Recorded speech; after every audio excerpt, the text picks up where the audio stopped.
Welcome back. Welcome back. Welcome back, everyone. Thank you for tuning in again. StevieMillPlays.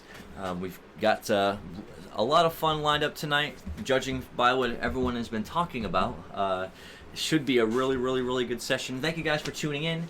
And folks, if you've been to the YouTube channel to check out the previous episodes, then you definitely know why they've been in the desert for so long. But thank you for tuning in. If it's your first time, we're going to get right into the sweet TTRPG action. Just think of D&D, but a little easier. We'll say that. But my name is Stevie Mill. I'm your humble GM, and take a moment to do some quick introductions before we get right into the story and pick up from right where we left off. So let's start with this up. I'm Sprinkles, and I'm the Khajiit Road.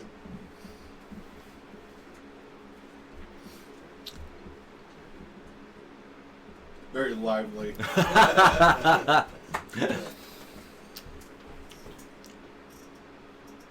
Is there anything else you want to? I might have to kill a hobbit today. Ooh. Or at least show somebody else how to do it. The show ain't gonna do this. I'm playing Slippy, the slime bar. Whoa. Uh-oh. Do we got a rogue in training? Is it a rogue in training? And He revealed himself. hopefully with these songs I make, they'll make songs about me. That's right. Probably from the songs that you make, it'll become your legend down the line. The whale song.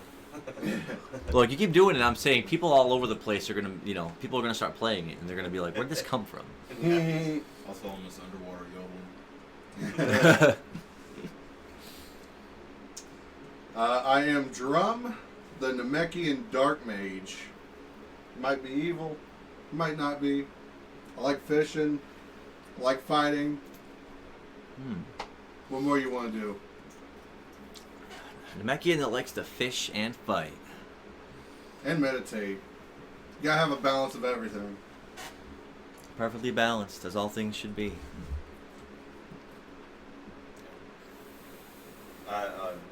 I'm Caleb. I play Irving, the blind avian monk. I like to fight. I like to fish. Right now, I just kind of want to get out of the sand. I think birds don't like sand. It has been a long. Well, it's been a pretty long ordeal in the desert so far. It's been a couple of days. So, well, and if you've noticed, we're actually streaming a little early tonight. So we're gonna shoot to start streaming right about this time every Monday. So definitely appreciate it. For anyone who is staying up late with us, definitely doing streams to midnight and past midnight. If it runs over and there's something epic happening, we'll definitely still do that.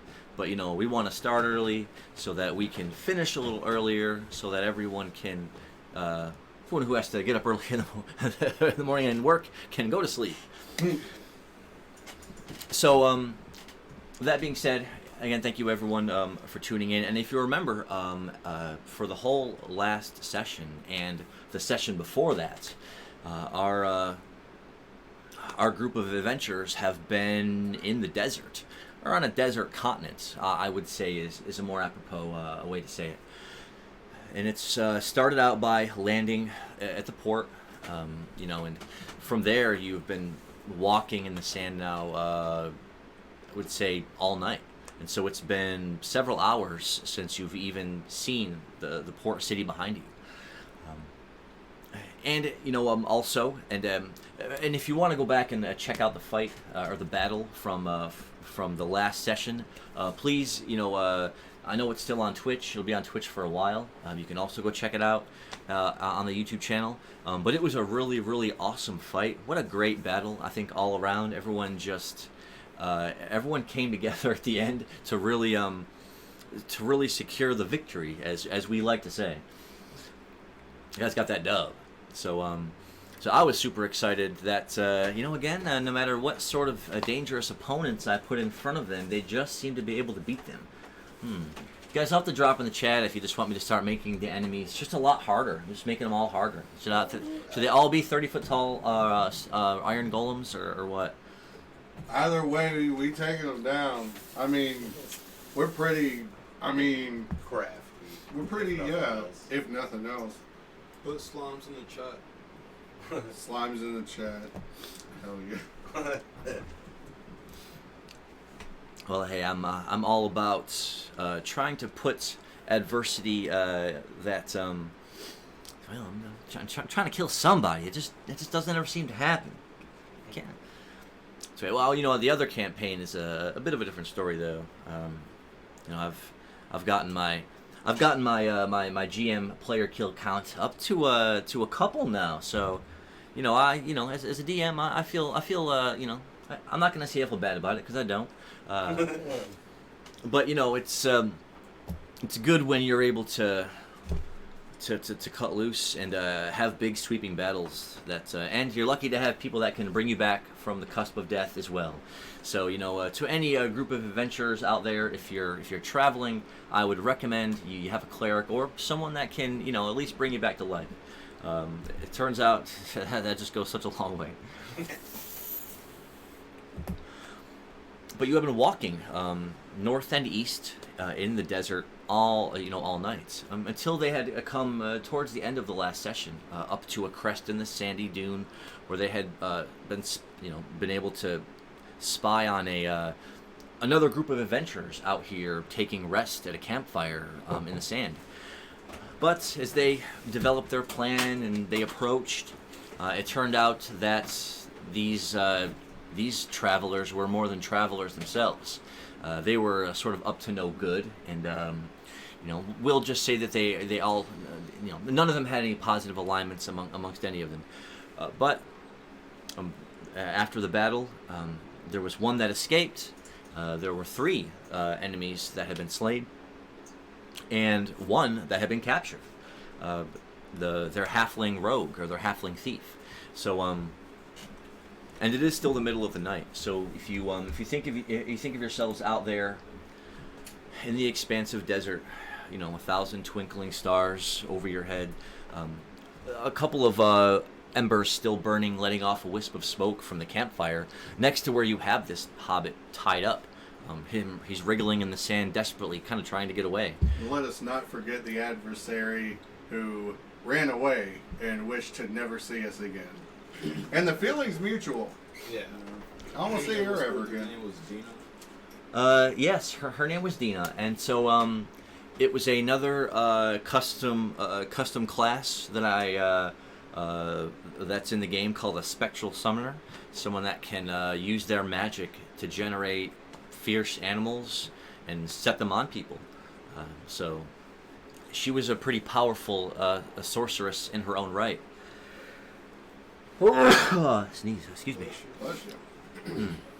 So, but after that pitched battle, and she was the only one out of the 5 that managed to get away seemingly unscathed. The rest of them had been felled, and this halfling is still captured. You've still got him sort of bound there in the sand. And again, it's the majority of the night has passed. So you have been walking a good distance for hours and hours and hours. You had then stumbled upon them in the middle of the desert and had the battle. And so now, as the after effects of the battle are wearing away, your adrenaline is starting to kind of leave and fade. Some of the aches and bruises and marks you have are starting to really feel them now. Because the adrenaline is fading out. I know Slippy especially. They had a barbarian amongst them that really just put a good pummeling on you. It was really amazing how their team at least tried to do some damage. They had some good damage dealing units, but I know one of them had been taken out right when the battle had started. But again, I could go on about it. It was a really fun fight. But go back and watch it if you get the opportunity. We also learned about Egan's potential. Oh, yeah, and so it wasn't just the 4 of them that were in this battle. There was they did have Egan, their NPC that is traveling along with them. He was a level 1 goblin that they had found in the port city, and they had convinced him to kind of come along with them. And so he was involved in the battle as well. He got up in there, and for a level 1 goblin that had never seen battle before and had done interning in a kitchen, he was cooking. Yeah, he was. He made it away unscathed, so that in itself is pretty amazing, pretty amazing. Gotta make sure his HP is. Oh, you're putting him in battles. He got a hit. He got away. He didn't get scathed. He got XP. He's got potential. Egan has potential. Egan has potential. What an NPC! And don't forget that you have a caravan. And you've already got some people that are there working every day to sell items, and you have a scholar there that's reading books for you. And so, don't forget that you can always send people to the caravan. And I suppose if it's not a battle, you could probably summon them up too. I guess it goes in the other direction. Just, to issue the order, and they'll travel to you. And so, and once you get a chance to catch back up with them, you'll be able to see what they've been working on in your absence. But from here, again, in the middle of the brightly lit night desert sky, you're all kind of, you finish looting, and you drug bodies away into the darkness a little bit. And so now there's this just one halfling just sort of wriggling around on the ground. When he has the moment to get his face out of the sand, he's yelling obscenities.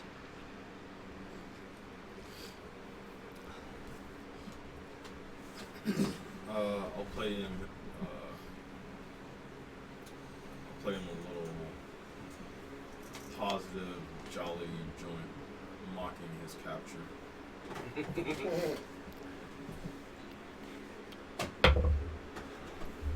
A 3. So we're just kind of standing right there in front of him. What instrument were you using? The whistle. The whistle? Yeah, I'm gonna whistle. Oh no, I'm not. I'm using the lyre because Okay. I gave Egan the emeralds. Ah. Make sure I make a note of that.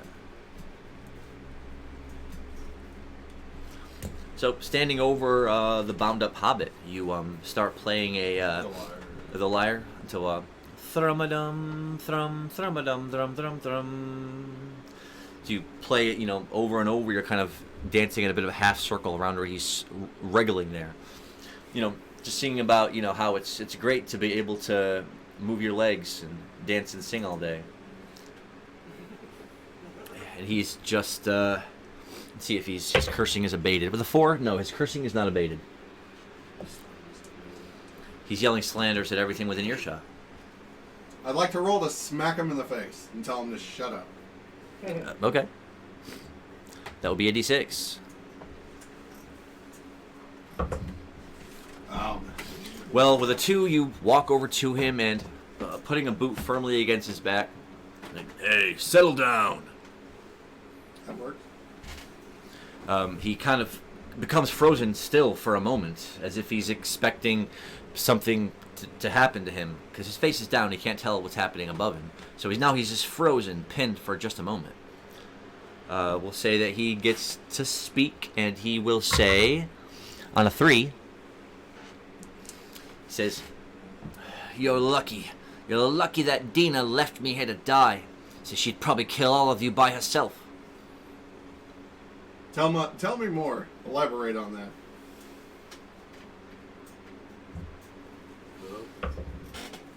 A 1. Oh. Say, well, what do you mean? Well, and he says, and not moving his head at all, because he really can't look that far to see you. He just sort of spits a little bit in the sand. He goes, "Oh, you're headed to Rekoppa, aren't you? You better hope you don't see her. It'll end badly for you, I promise." Interesting. Interesting. I ask him if he has a shovel.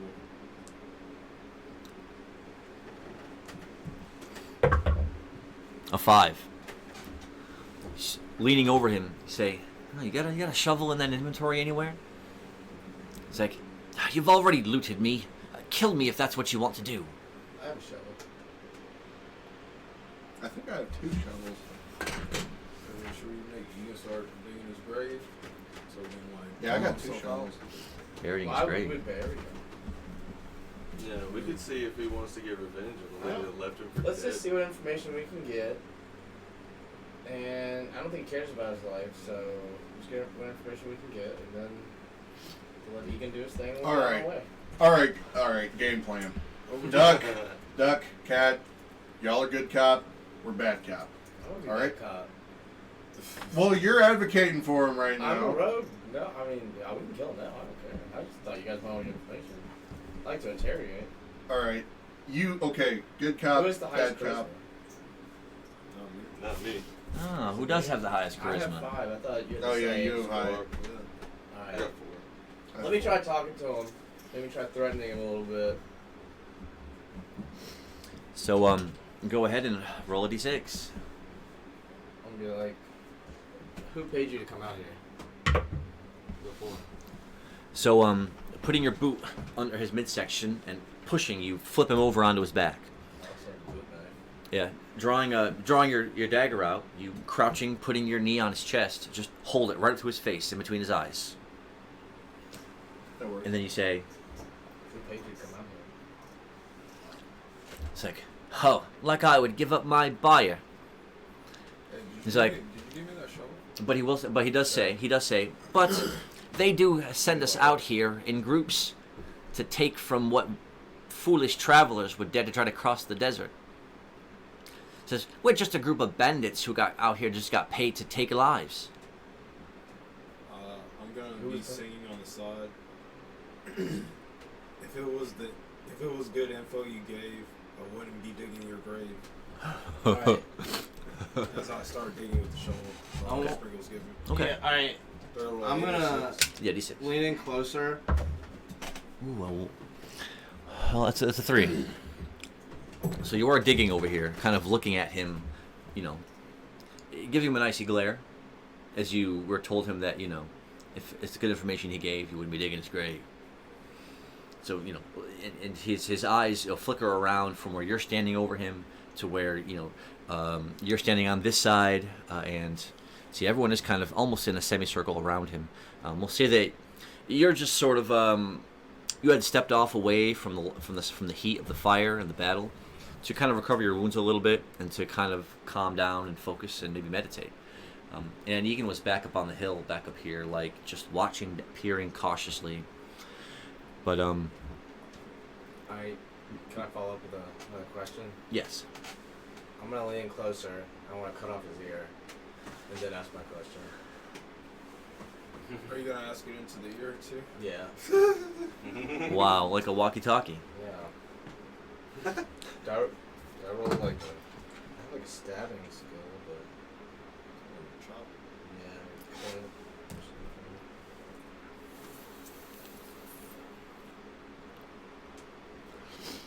I'd like to warn any of our younger viewers there may be some Alright. some mature content up ahead.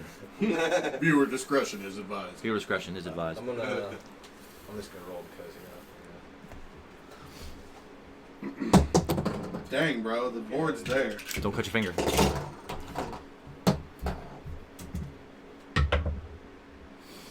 A 4. He is bound, and so as you lean in, putting your hand on the cuff of his hair to grab a hold of his ear, he instantly starts thrashing his head around, making it difficult for you to I really. don't mind if I cut into his face a little bit. He rolled a 6. Ooh. So he rolled a 6, and so as you try, he wriggles his head free, trying to get his hands up toward you to kind of club them as he's bringing his feet up to try and kick you. He's thrashing wildly. Alright, you guys just hold him down. I've got some rope. I'll walk over and just like Can we all use work together to time up? I want to shovel and knock him out. As I keep digging. No. He knows it's the end. He has to. We need to hold him down. He's fighting for his life. I don't know why though. Kid just tells the information we want.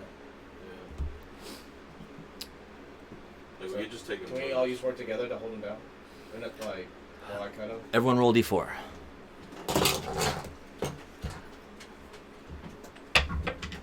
Shit. 2, 1, 1. It rolled out. Oh. Well, will it be a 1? A 4. Roll it again. Oh. Hit my 2. A second 4. Dude, hit my 2. Dude, it's metal. I can't. Hit my 1. Hit my 1. You can hit I mine. can hit Yes. you one. I can try. These D4s are kind of hard to hit. Yeah, it is true. Well, Oh, that's matching the one. Hey, look at that. We have a 1, we have a 1, and we have a 1. So everyone who rolled 1s will get a +1 to this binding roll. Yeah. So now all 4 of you roll. As you kind of all assail upon him, ropes outstretched, you attempt to bind him further. Everyone roll d6 with the 3 of you getting a +1. I can crank the light up on this a little bit. Ooh. 6. What did I get? What did I roll into? You rolled you into into 2. What was it? 3, I guess. You and I got a dirty 6, and I got a 6. Beautiful. I'm gonna re-roll.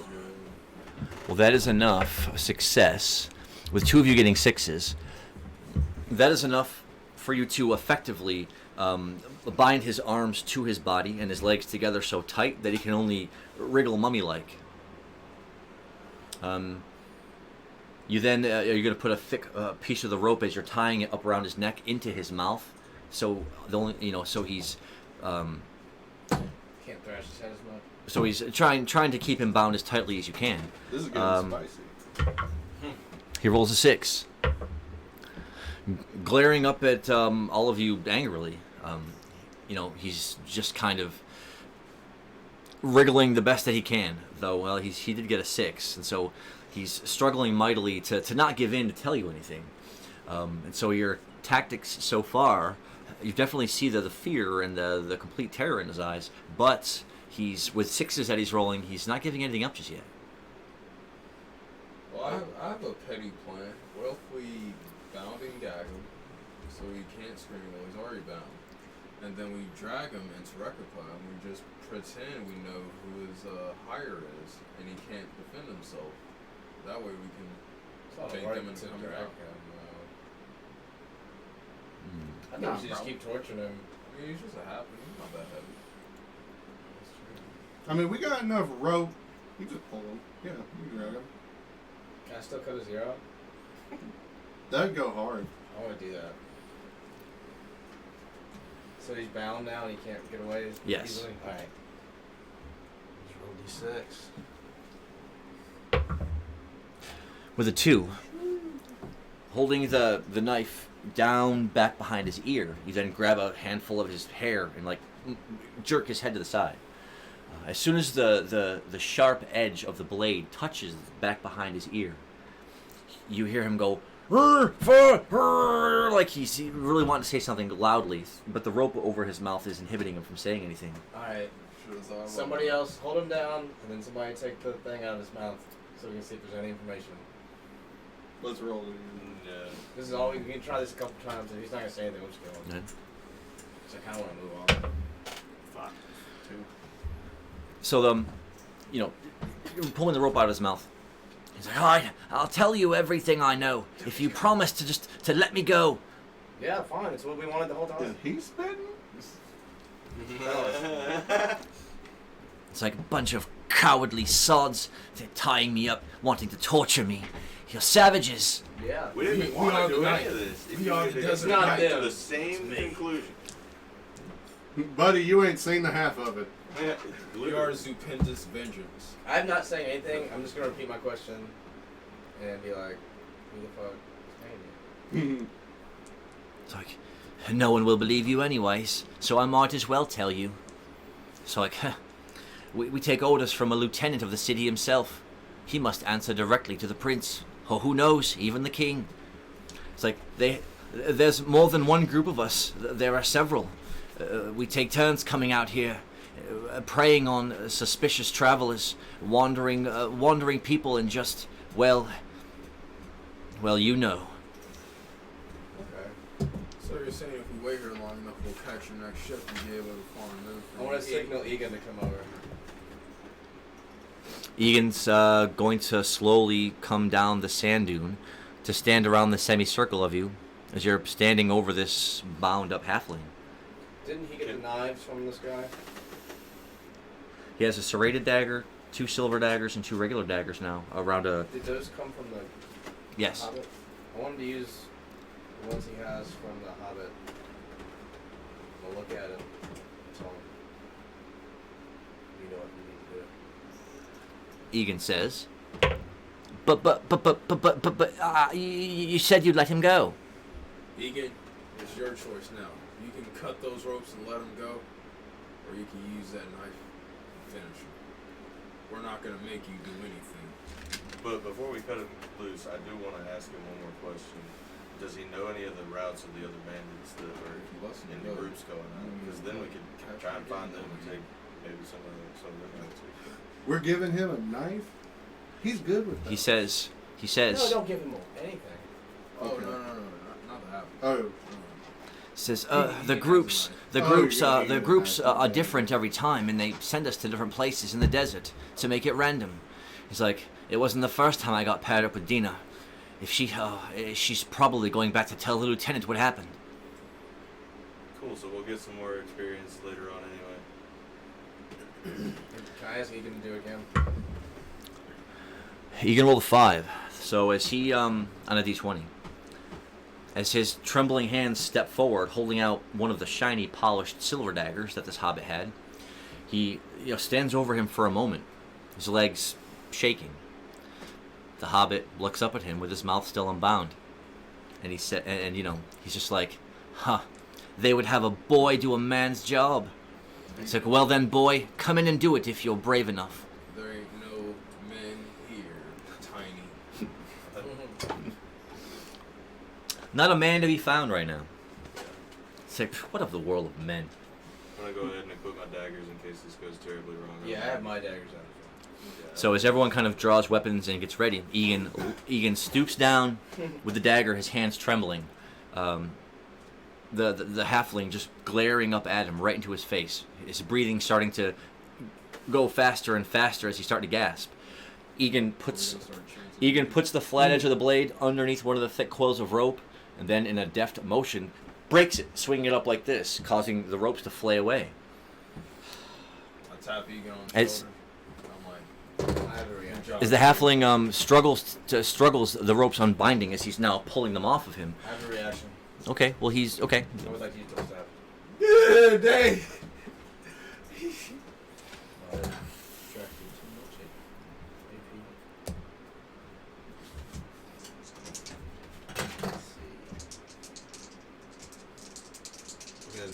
More than 1 6, I get. If I get a 6, I get an extra attack. A 4 and a 2. Alright. So as the halfling struggles to get back up to his feet, he did hit a 3. So as you lunge at him, as he was halfway into getting up motion, one of the blades on the 2 is going to go wide over his shoulder, but the other one is going to sink into his back, shrunk on the left side. Yeah. He lets out a and just staggers and falls over with your body sort of clambering on top of him. The blade's still stuck in. Can I use dual stab again? Yeah. You can. A little quad stab. It's getting dark. A 1 and a 4. Well, as you bring him around again, he was attempting to wriggle the lower half of his body free and turn around to face you. So as you bring both daggers down again, one sinks into the sand, and as his body goes to flip over, it sinks into his chest. He looks up at you blankly for a moment, and then settles back down with his face up into the sand.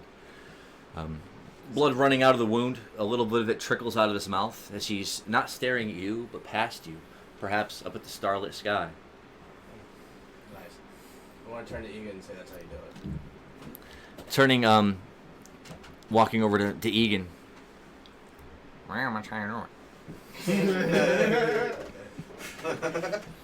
But everyone here does get 10 experience. Let's go. Including Egan. What does that put him at now? 51. So, although he does seem, Egan still does seem to be kind of shook by what just happened, his bottom lip trembling. He just kind of looks up at you and he's like, but you said you'd let him go. You can't hesitate for a moment out here. That guy didn't care about us, and he was never going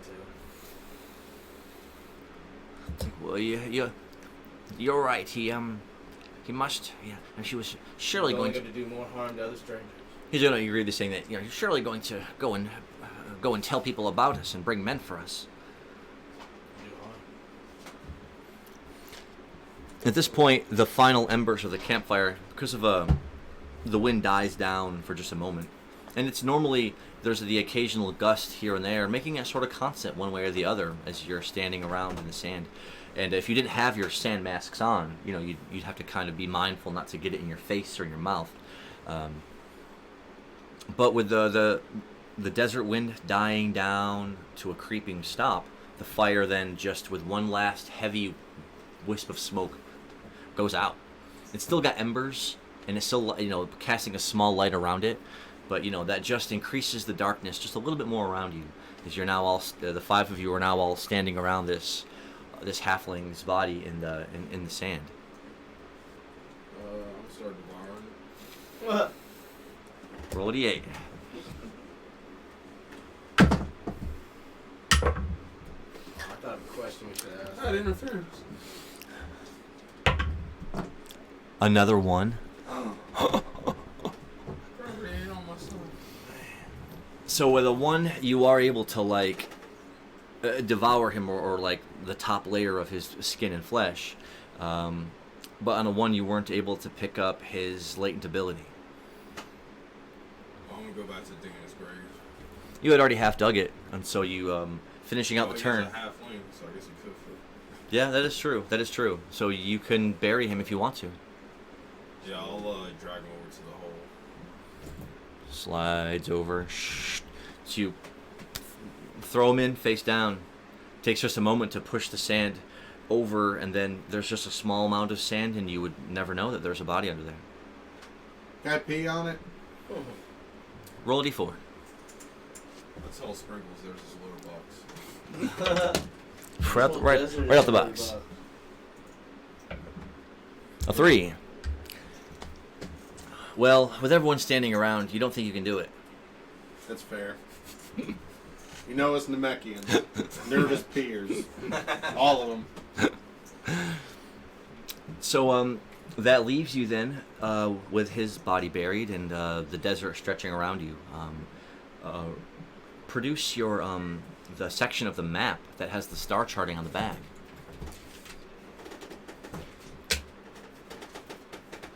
We had marked it on the prince half of the map, or the painting.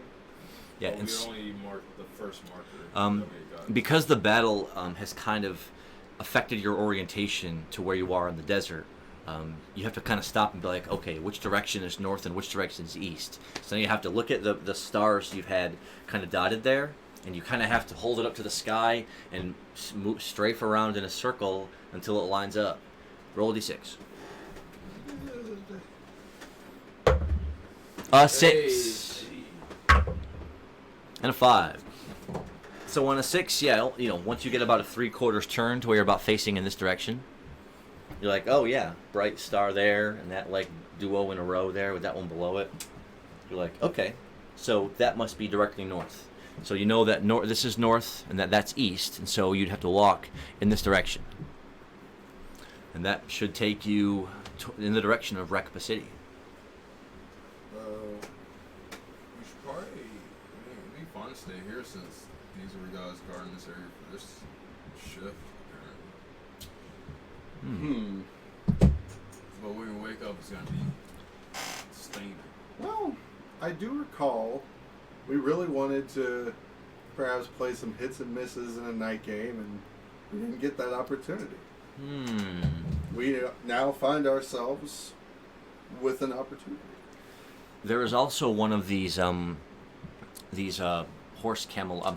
camel-like creatures. They were called a They were called It started with a K. There were two here with a Cranba. There were Yeah. two here with the group. Let's see. One had been punched so hard that it had been Yeah. it had been taken out, but the other one was fine. And so that is, and he's just kind of shuffling around there with his saddle piece on and his bridle. They're pretty docile. Whoa, man, is it the pollen coming in from outside me? Bro. Whew. It's got my nose running. No, if that was a bunch of shields, I think it drag us all. So That'd be cool. so it is a pretty docile sand traveling creature that can carry a person, carry packs and gear. It could have pulled something heavy for a long distance. But you have this now if you want to take it into the company, I guess, because now it's a Cranba without an owner. Or I could say now you are the new How owners. many people can ride it? You could probably put a larger person on the front and maybe a smaller person behind them. It really is only meant to seat one large person, but it could probably, because you have a slime that, even as you've been growing, you're still about waist high in height to the average person. So even Egan's bigger than me? Only by like 8 inches.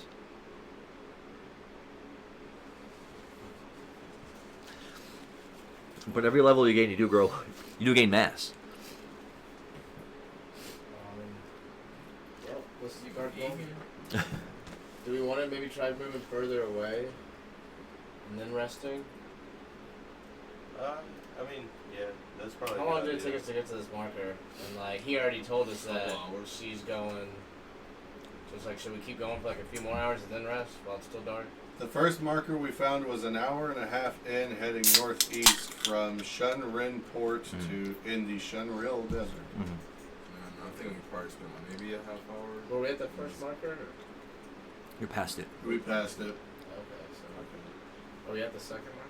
No, we were on the way to the second one. Yeah. This mountain. Do you at least maybe want to get to the second marker and camp there? Or? I think that would be smart. Yeah. Okay. And so the 5 of you, then is this what are 2 of you gonna ride the Kremba?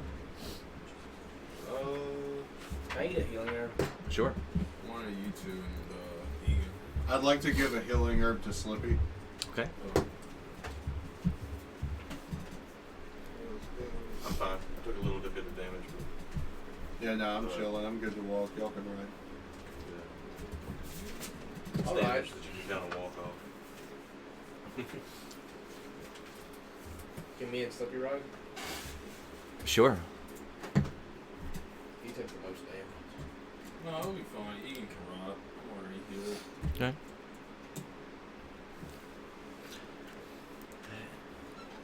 So with a Kronbug charging along behind you, you begin your trek north and east. You're keeping a sight of the moon now, which is past its highest point in the sky, and is slowly listing off behind you as you're walking. And you do see, the occasional thing skittering off in the distance, or maybe it was a tumbling bit of a tumbleweed, or a cactus here as you walk past. I'll say it does get to a point where all 5 of you are walking along. Everyone, actually, the 3 of people that aren't on the Kronba roll a d6. That's Drum, Slippy, and Irving. Oh boy. A 6. Drum did hit the 6. And so, with a 6, the 3 of you were walking along, and Drum was, I guess, in the point, almost kind of ahead of everyone while they were walking. So you were the first one to see as you come up over a bit of a rise and come back down again. You were just sort of walking along in the sand. Your foot crunched into something, causing you to almost leap back in surprise. Yeah, it was a little hollowed out part of the sand that you had kind of crunched into. And as soon as you did, a pit scorpion comes out. pit scorpions are only about maybe 10 inches long, but they're black with shiny bulbous carapace.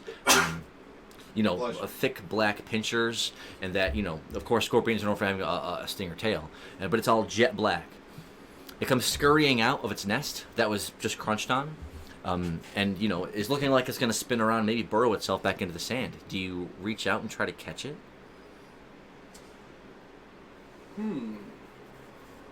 Do I have time to equip my scimitar and just swing at it? Yeah, if you'd rather do that, go ahead. I would like to do that. That'd be a cool pet, though, dude. Be a good meal. Also, Hmm. maybe. This guy's so tough, he eats scorpions. Yeah, dude. He likes them raw. Or we could perhaps give it to Slippy and see what happens. That is also an interesting idea. Yeah, I'll swing at it. With a 2, well, it might. With a 3, as soon as you bring the scimitar down to the sand, you just missed the end of its tail by a centimeter. We'll get it one day. But now you're close enough now to where, as you swung and it spun around, facing you, it rears its tail up behind it and scuttles in close, like it's gonna try to sting your foot or your leg. With a 3, roll to evade. Instead of evading, where I already have the sword down, can I kind of use it like a golf club to try to just Yeah, I mean it's coming right at you, so you'll have to almost have a step back and try to bat just it. do like a wide swing while I step back. Okay. A 4. Nice. If it knocks it Turning the in, blade slightly in your hand, you use it to make a skimming swath across the top of the sand, right? Catching it, knocking it up into the wave of sand, and knocking it onto its side and its back for just a moment. Its 6 little legs skittering in the air as it tries to reorient itself. Take a free action. I'd like to follow through and do another overhead down onto it. All right. So everyone's kind of stopped to see what you're doing now as a little scorpion is scuttling around in the sand. yeah, I'm having to hold my bird back because it just wants to go eat it. A 2. Well, because it is kind of stuck up, its little legs wriggling, easily take out the scimitar and go to bring it crashing down. The flat edge smacks it, almost like pushing it into the sand. You hear crunch. I mean, pulling the scimitar away, its legs are still moving a little bit, but you almost squished it. Let me get a bite. Slippy, your meal. A 1d8.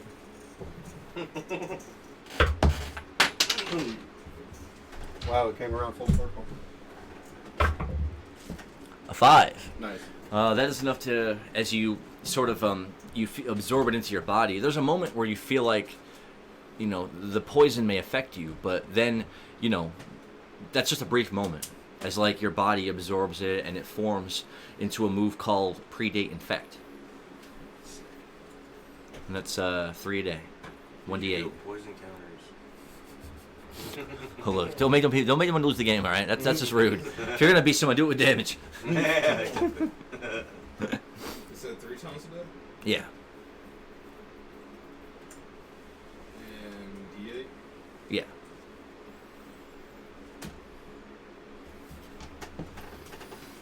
So now, as soon as you feel that magic sort of, the predate magic sort of make its way through your body, and you get the skill, you instantly realize that it's another move where you've got to either be in contact with someone, or you've got to cut them or break their skin to get blood to well out, so then you can rush over the wound and infect.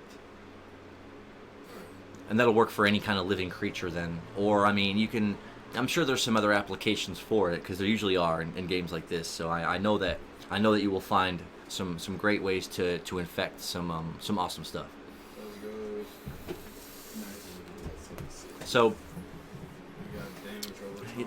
and it didn't seem that any more had come out of that little makeshift little nest burrowed into the sand. So, everyone kind of, and Egan and Slippy, or Egan and Sprinkles didn't even get off the mount as you were watching him swinging a scimitar around in the sand. Getting combos. Hell yeah. Can I try to use my fishing rod and dragging it across the sand, see if I can get something? Maybe Catch tripping some up one of the sand scorpions. sharks. Say as you guys continue on walking on after this, it gives you the idea to That was a whole let Egan sit in the front and let you sit on the back as you holding the fishing rod out, just sort of cast it out into the sand behind you and just kind of like skim it this way and that way, letting it drag in the sand. For that, roll a 1d. Odds are pretty small. Roll a 1d20.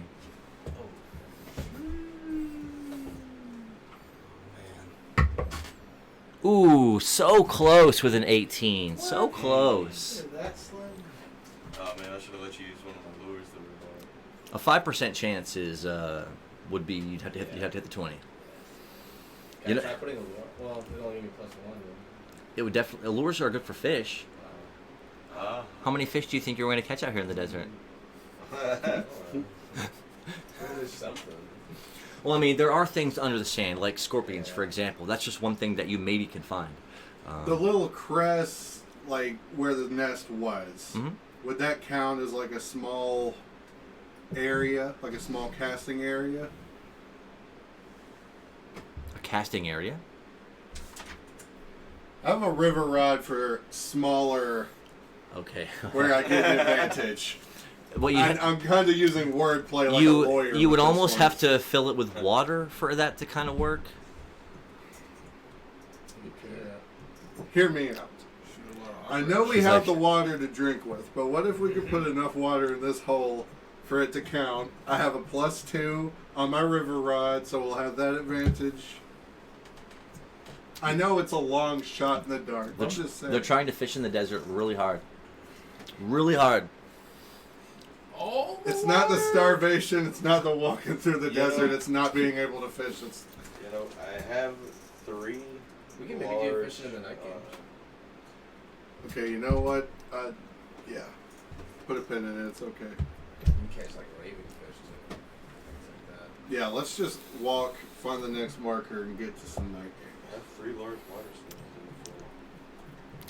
So continuing on then, and for the first couple of turns, you were dragging your fishing rod behind you, letting the hook drag into the Yeah, I sand. was trying to see if I You continue on for another hour at least of just walking, and because it's cool, I would say cooler. It is still warm enough to cause a little bit of sweat up under your clothing, but other than that, it's a briskly just warm but not hot night in the desert. Of course, you're just sort of walking along, and it does cause you to kind of get sweaty, and your calves start to ache after a while from just sort of crunching in the sand. It rises up to more high dunes that sweep down, and after about an hour of this steady walking, you do see, as you're coming across the next marker, and it isn't directly in front of you, but it's like maybe 50 feet on your left as you're walking past. And this one only has about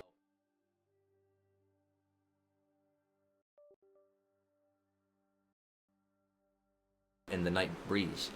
So the sand dunes must be pretty well shifted in this area, because normally they're incredibly tall, like 18 feet tall, 15 feet tall. But you only see about 5 feet of this one sticking out of the sand. How many more markers are there?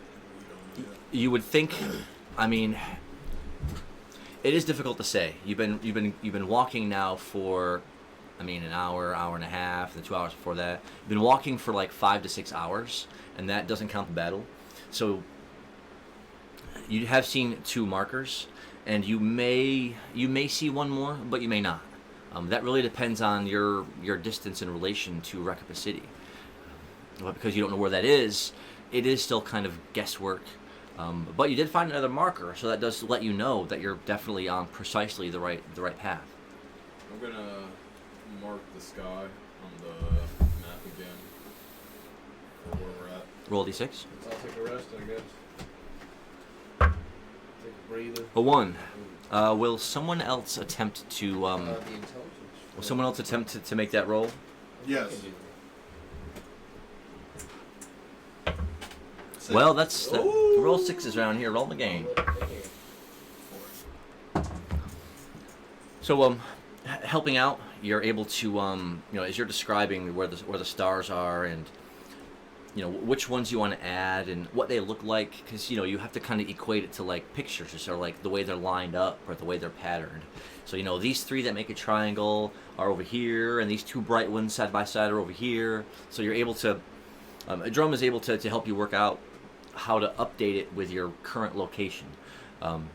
That is taking up like you've almost taken up like almost the whole bottom third of the back of that oil painting. Because the first part of it you had to like do on the bottom, but then as you traveled a lot farther, you kind of had to like do it again higher up.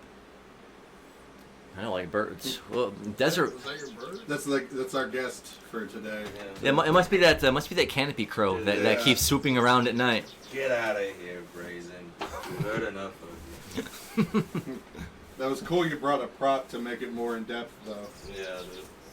Wow, I'm gonna play back this afterwards to see if we can actually hear that bird on the audio. That'd be pretty amazing. Should be able to. Because it's literally just outside the window, and Irving just happens to have a canopy crow The production value is getting through the roof, tremendous. through the roof right now, through the roof.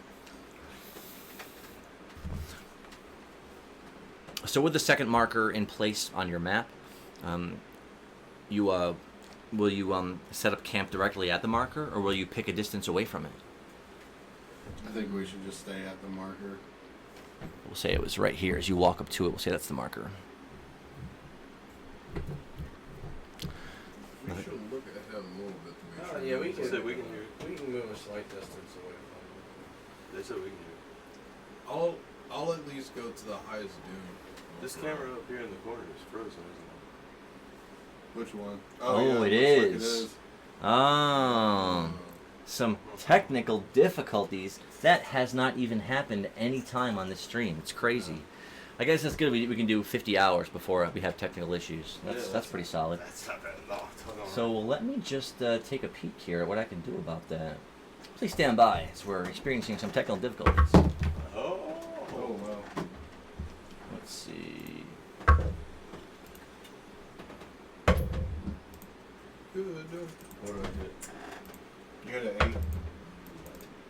Well, I hit a 1, so it's Hey. worse. Did you hit a 20? Oh, wow. Nice. Hey, the camera's back. it. We got it. Welcome back. Welcome back.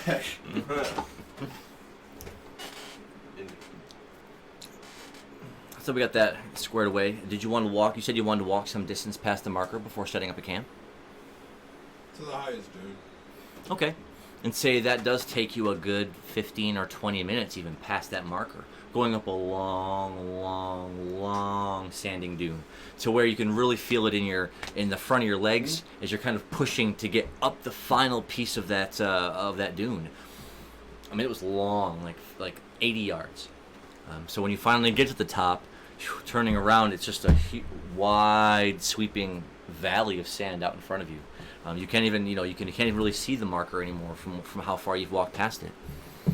So this is where you would set up camp. Does anyone have any anything they use for pitching tents or setting up a camp or making a campfire?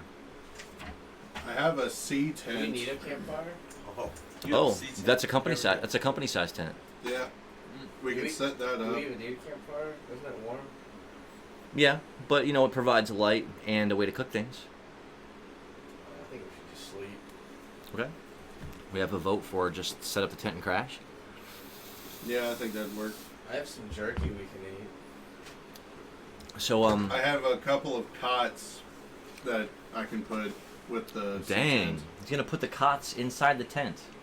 I still have 20 pounds of whale meat. I have some, The whaling in this game is so good. You guys have whale meat for days and days and days, Yeah. episodes and episodes. yeah, I have 3 clay pots of jerky. Nice. We're gonna attempt to teach Egan to play the approach. That'd be cool. Maybe he could be like our little drum boy or something. So you still roll a d8, but he has got to roll a higher number. A 2, and well, you guys matched. Wow.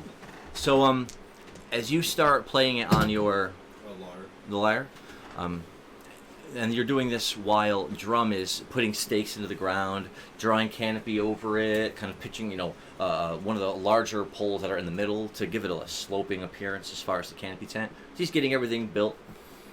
Everyone else is kind of getting their gear out. You're getting out your food, and everyone's getting their provisions out. And so as you're trying to, Egan with the Emerald Whistle actually does manage to play the first, 4 notes of the approach. Was it a complete coincidence? He just happened to play them all exactly right. Do do do do do do do do do do do, and he's like, "Oh, did I do that?" So I'll give him. I'll put a success marker next to the Emerald Whistle. If he gets enough of them, he may learn a song. He may learn a song. But it seemed to be a pretty successful attempt at getting him to play something. And in the time it took for you, the two of you to play music and tunes, Drum has the canopy tent all fully set up. Pulling back a flap of the canopy, you can see inside that it's got room for one person to kind of lay stretched out in each corner, and maybe one person to lie directly in the center. So there's definitely enough room inside of the company tent, and with your mount sitting right outside, 1, 2, 3, 4 canopy tents. So, but this begs the question: will all of you are going to sleep? Is that right? No, I'll take the first watch. Let's make Egan take the first watch. Yeah. So that works out if you guys all want to be asleep at the same time. Yeah, I mean it's already pretty. Well, you don't got AP, so late yeah. into the dark, right? Yeah, it's well past the midpoint of the night. Well past. Yeah, so it's early in the morning at this point, basically, right? We need the rest more than he does. Yeah, so he might, just have to do the one watch, and then he could sleep on the back of the Grambler or something. Yep, sounds all good. All right, so with the canopy with the company tent's canopy closed, it makes the inside almost incredibly dark, and it muffles out all the wind and all the sounds of the desert, making it pretty quiet in there. And it doesn't take long then before the 4 of you find yourselves all just drifting off to a quick sleep. And maybe it was from all the walking all day, or I should say all night, and the fever-pitched battle that you had just participated in an hour or two before. But it causes, as soon as you kind of put your back against the sand, or well, I should say the sand, because there's canopy stretched across the bottom of it too, where you put the cots set up there. And how many cots did you have? I had 2. So which 2 people are going to be using them? Well, I'll take one, and I'll let Slippy use the other since he sustained so much damage. It's cool. I'm doing the swan. We're just on the ground. All right. Well, then I guess the duck. Hey, The bird or the cat. You'll have to just curl up in a ball on the canopy. I have a traveler's bag. It has a bedroll in it, which you could you don't really need to cover yourself with it, but you could roll it up and make a crew pillow. Okay. So as Egan gets ready to take the first shift, and he's just going to be walking slow circles around it, his dagger out like this, just walking around. nice. So as the 4 of you find yourselves drifting right off to sleep, Sprinkles is having a dream where he's standing knee deep in a river, right? And facing the direction that the water is going. You can feel it pushing against your legs as if it's urging you on. Looking around you, you can see the water is somewhat turbulent, fast moving, almost rapid. With green sloping trees on either side going up. So you're kind of standing in this river. Looking down and around you, you see a multitude of beautiful little fish swimming one way and the other, all going past you at the same time. Looking around, it's like a school of fish goes this way, and 2 fish are over here, and one goes in between your legs. Just so many of them. Can I try and catch one? As soon as you reach down and you're going to catch it, all of a sudden it's all gone, and you're kind of standing in this expansive, cloudy realm with a bit of that misting cloud up over your ankles as far as you can see, with a picturesque blue cloudless sky all around you in every direction. As you kind of start walking forwards, all of a sudden you hear something, next to you. It's Slippy. He's here too. Is he your dream of him, or is it him here in your dream, or are the two of you somewhere else? Everything seems like it's real, but at the same time, it definitely feels like you're dreaming. I say welcome back. I started playing the approach again. Go ahead.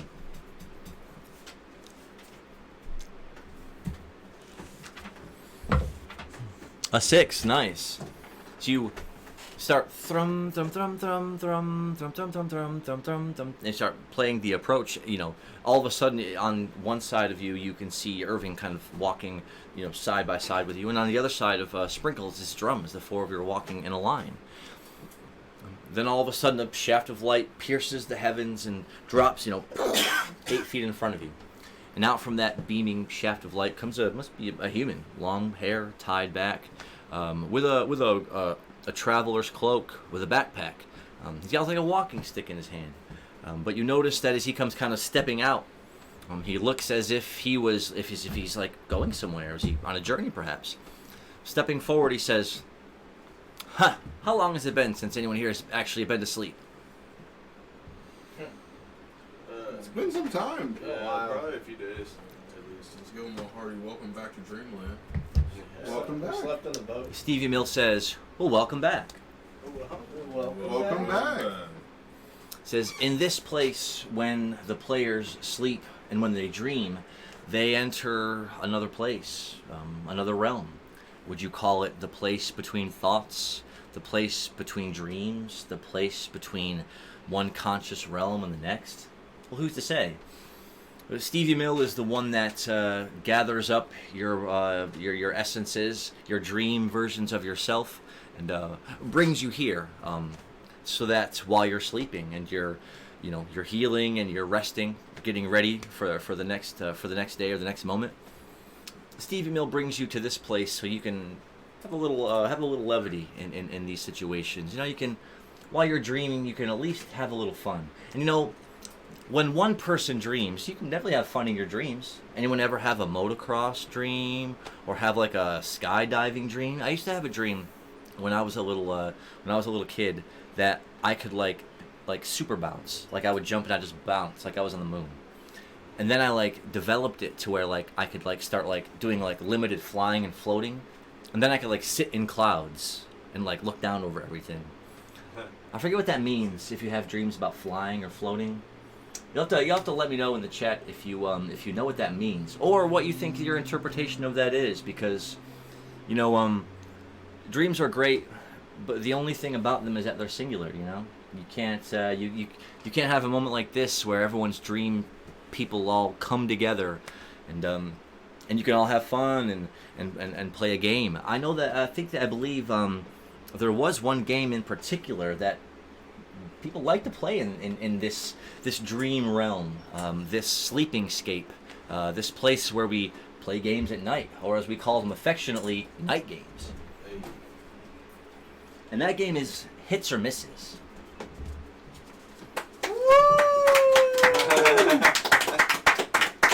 Save yourself a rave point. Huh, the Rave Harvester gives himself 1 million rave points. So everyone take an index card. I get one as well. So I'm going to pick a number, and it is going to be a number, a 3-digit number, with the numbers all ranging between 1 and 9, and there can't be any repeat numbers, and there's no zeros. So I'm going to pick my number first. Y'all can't see me picking my number on the camera, can you? Okay.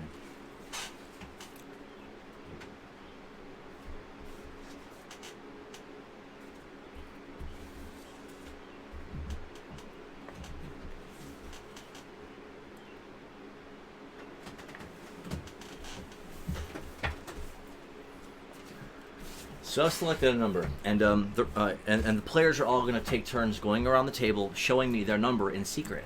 And I have to tell them if they have any hits or if they have any misses. If they have a hit, they have one of the 3 numbers correct in the correct spot. if they have a miss, they have one of the numbers correct, but it's in the wrong spot. And so we're going to go around and see how many turns it takes for someone to get to the magic number. I guess I'm going to go ahead and kind of want to put this number on the camera, but I don't know if I can do that without anyone seeing it, so maybe I shouldn't. Looking away. Is everyone going to look away? Is everyone going to look away while I reveal my number? Let me see if I can even do it to where the camera can see it. Alright, that is the number. Alright, everyone can... Oh yeah, you guys have already written your numbers down, right? Yeah. Alright, well, wouldn't affect the first number anyways. So, you guys have seen my number. So now they have to try to get to it in as fewest turns as possible. So, we'll start with Irving. Hey. You have 0 hits and 1 miss. That is tough. You have 1 hit and 0 misses.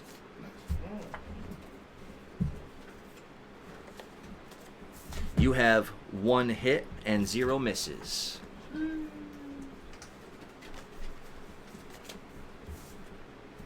You have 0 hits and 1 miss. So some people had one number right in the right spot, and someone had one number right in the wrong spot. So depending on which one, it can be a little harder to lock down which numbers you're looking for.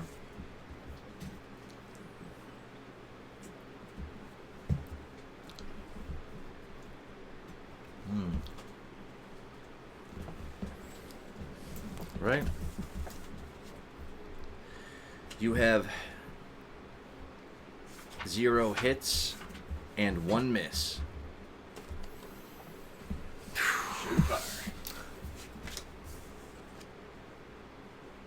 That is 0 hits and 0 misses. Right. Yes, 0 hits, 0 misses. That is 1 hit and 0 misses. You might actually stumble right on it. That's 0 hits and 2 misses. Closing in as well, going into round 3.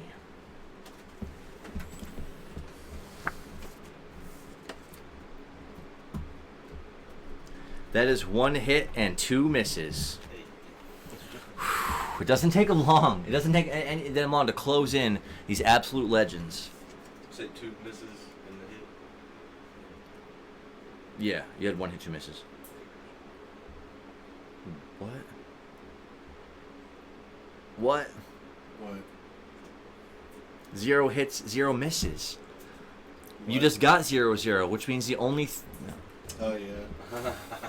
Well, we know where that's going. 2 hits and 0 misses. Closing in. Everyone is closing in at the same time. Good evening. Welcome back. You are just in time to see some night games. They're playing a classic night game called Hits and Misses. And if you're not familiar with night games, while they're all sleeping, they enter a dreamlike state or a dreamlike realm where they can all kind of get together in a dreamscape. And the DM appears, Stevie Mill, and he gears up the night games. So just something to do. Wait. Oh, one more for turn 3. 1 hit and 0 misses. Okay. Going into round 4.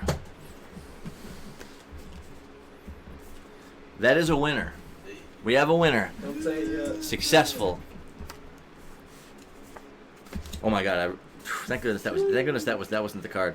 That is 1 hit and 2 misses. Oh. We have a winner. Let's go. We have 2 people winning in round 4. Yeah. Welcome back. Got hit with the 50-50 mix-up. Whew! Wow, 4 turns. Pretty amazing. Pretty amazing. I remember the first one. I was like, Right, like it's such a until you get the Welcome game. back. Yeah. well, Welcome back. Right, let's go. That is 1 hit and 1 miss.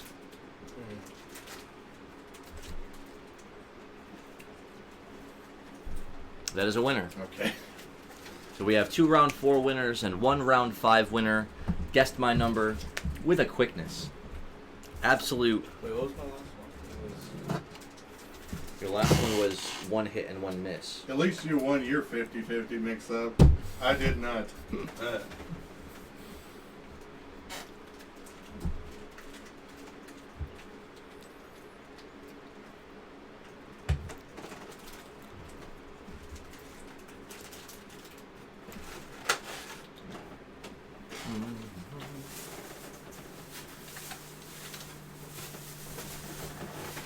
Yes, let me cue up some music for this because, you know, again, they're actually asleep in the desert in a tent. But when they went to sleep, their minds and their consciousnesses drifted away to this sky-like realm where the DM himself, Stevie Mill, appeared.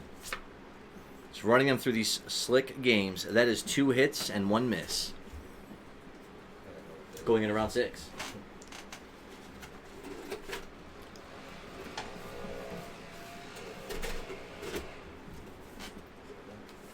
That is a winner. So we have 2 turn 4 winners who guessed my number correctly. We have a turn 5 winner and a turn 6 winner. Well, for the turn 6 winner, you get a healing herb and a hearty thanks for playing. And for winning on turn 5, I'll give you a healing herb and 1d4 times 10 mil. Dang. Lord.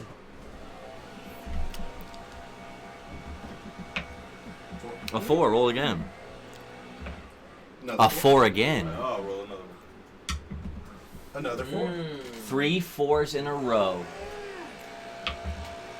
Oh. So I'll give you 60 mil instead of 40. And,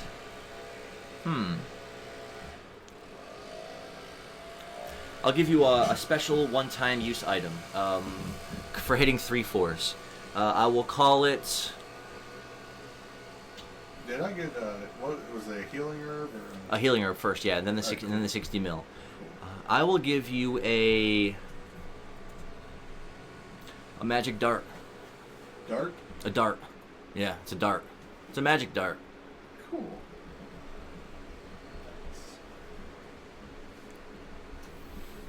So for the 2 of you that won in 4 turns, I will let each of you roll a d6.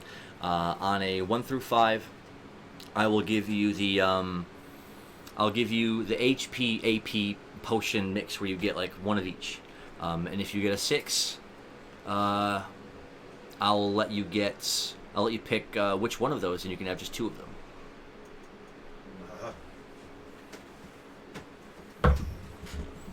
That is a 6, and that is a 3. Oh, well, why don't you roll your 6 again? Hit a second 6. Dude. What? Oh. Beating up his dice. Ooh, Wow. fives. But they ended up with some 5s at the end. So you do get 1 HP potion and 1 AP potion.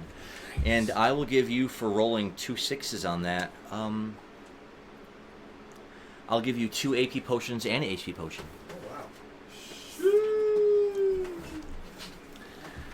Such are the kind of prizes we give out when we're playing night games. You know, for any other D&D enthusiasts out there, tabletop enthusiasts out there, it's a cool thing to do. In between, fighting or traveling or questing. Everyone just goes to sleep, and why not just get everyone together and play a game or 2? Yeah. So now that hits and misses is over.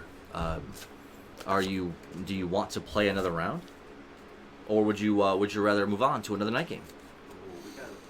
There's more night games. There are more night games. Yeah, that was quick. Y'all destroyed my that hits and misses. I wouldn't mind another one either. One though. more. Another hits and misses. Yeah. Okay. You already got the next one. Okay, we're gonna do hits and misses again. So I'm gonna select a number.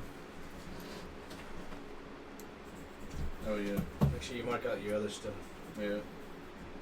Avert your eyes from the computers for when you show the. Don't rewind the show. I've selected my number.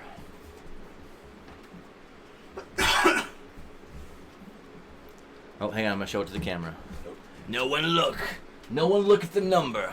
I showed it very briefly. So if you had to be looking right at me to catch it, but I know that you did. All right.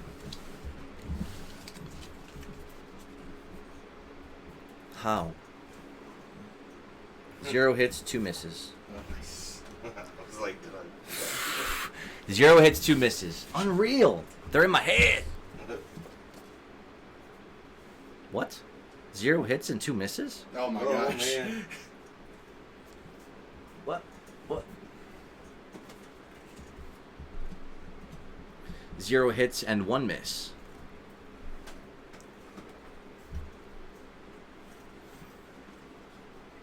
Y'all are messing with me. 0 hits and 2 misses. They're messing with me right now. Did they all see my number? They're just really good at this game, I think.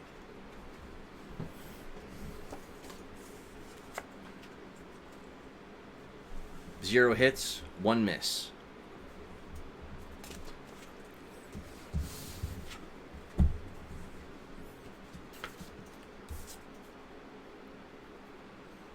One hit, 0 misses.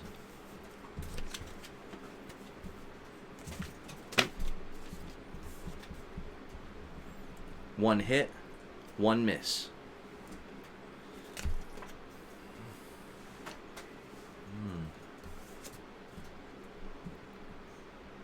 Zero hits, 1 miss. Going into round 3.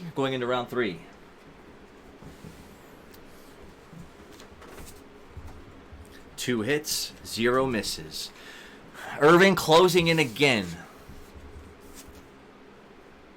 0 hits, 1 miss.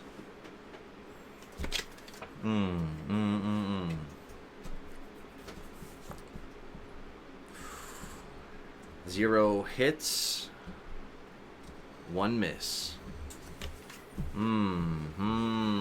Tricky, getting tricky.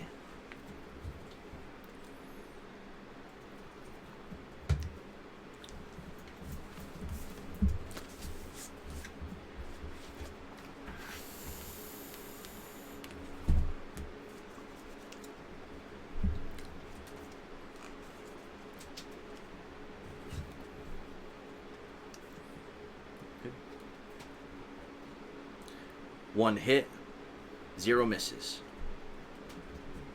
Going into round 4 now.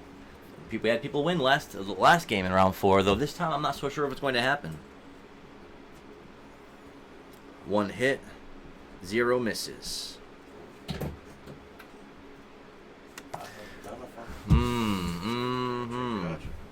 2 hits, 0 misses. We have another one closing in. Oh no, you got away from it. That's 0 hits, 0 misses. Oh no. Oh no.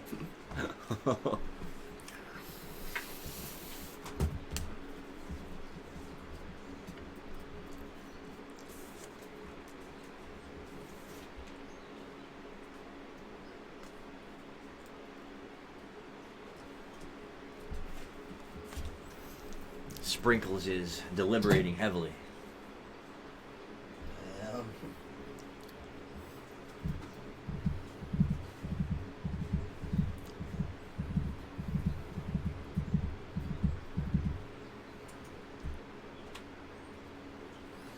I haven't even heard this music I'm playing.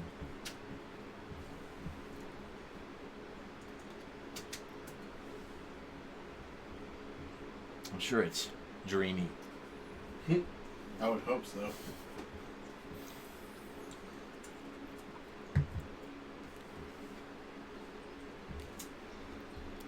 Sure, taking a sweet time. I had to think about it.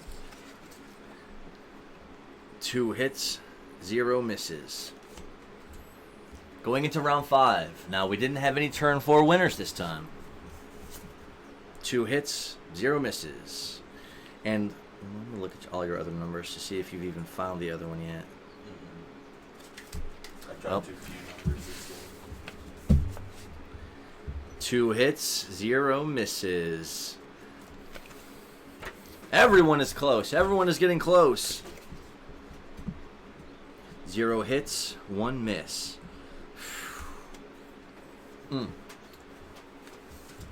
2 hits, 0 misses. All right, going into turn 6. 0 hits, 2 misses. I'm sorry, 2 hits, 0 misses. That's what I meant to That would say. have been heartbreaking. Right. Yeah, I was like, no. But we have a winner! Let's go. Drum wins that game of hits and misses. I had put in the other one, and my gut was telling me, no, go with the other one, so I had to, like, erase it. I'm glad When I you come went down to with that 2 hits and 0 misses, and you know which one, Yeah. you're just like, in my mind, I'm always like, oh, which one do I pick here? Like, that's always a tough call.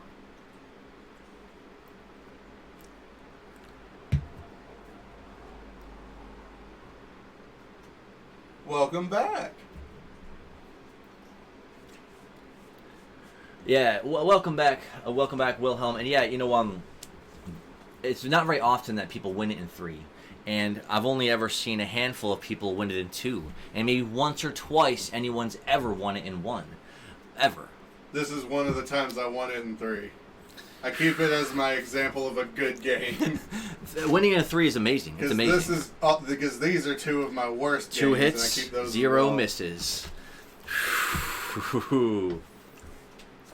We have a winner. Yay. Second place, This Sprinkles. is the same round. Those were turn 6 victories. Now we go to turn 7. I love. 2 hits, 0 misses. Oh, man. I'm just going through the whole Yeah. list of numbers at this point. Yeah, you got the Rolodex. Yeah.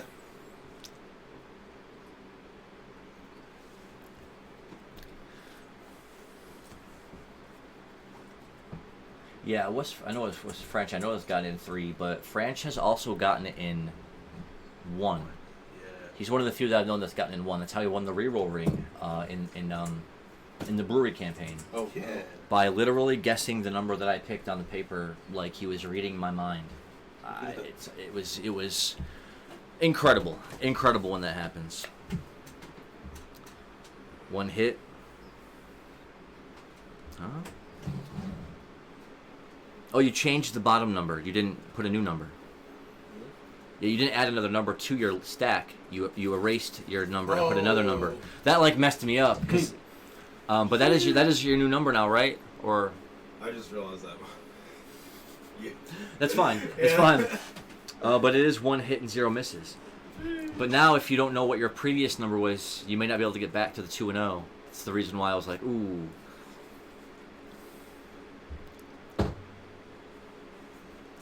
Going into round 8, we have a winner. I went to the 7 previous. Oh, 0 hits and 1 miss. Oh, now you're going the other way. Oh, no. Yeah, it is amazing if somebody gets it in 1, because it's just like, you know, the odds are almost 1 in 1,000, and it just never happens. The source game that I got it from, Breath of Fire 3, I think I've maybe only ever done it maybe 1 time. Like, and I used to, like, set up a save state and then just spend the money and then just go back to the beginning of the save state. Oh, yeah. Kind of like doing legendaries. And stuff. Yeah, just to re-roll it. Yeah.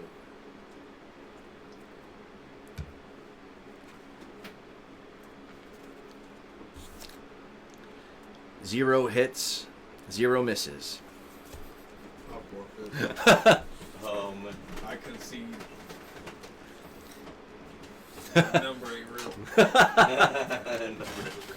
So the winners there were Drum and Sprinkles, and because you guys won it in 6 rounds, right? Mm. Well, you did win, and so I'll give each of you 1d4 times 50 mil.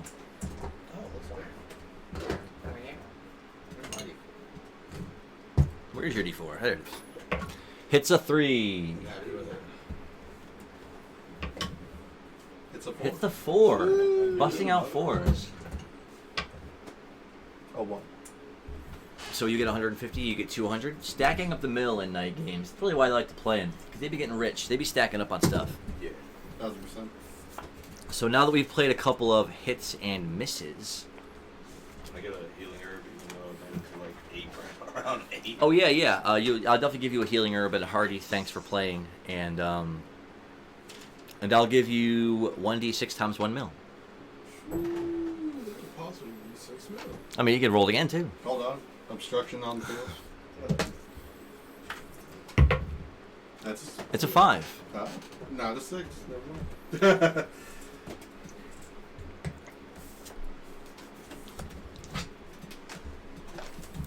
So for the next night game, I'll do one and maybe one more. But for this one, we'll say everyone take their d20 and set it as your life total. Can I get a spin down? Yeah, of course. Have some bigger spin downs. Of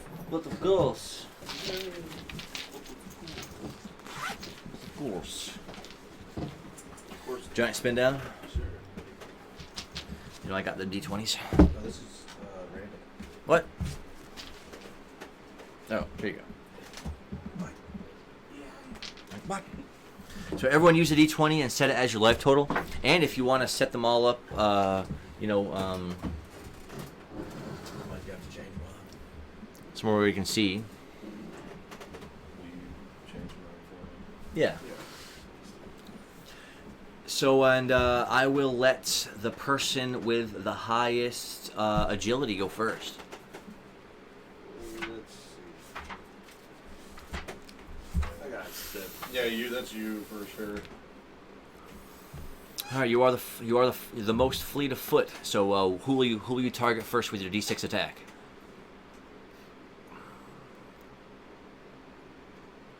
Nehemiah. They are gonna fight. Levi's always the first Attacking Sprinkles with a d6. You hit him 4. Go ahead. one. Oh no, I'm gonna hit Nehemiah. Oh, was I just thought- saying, see, I that's thought I was why hitting I'm not Sprinkles. hitting. Hitting Slippy for 4 damage. Thunk. Put you at 16.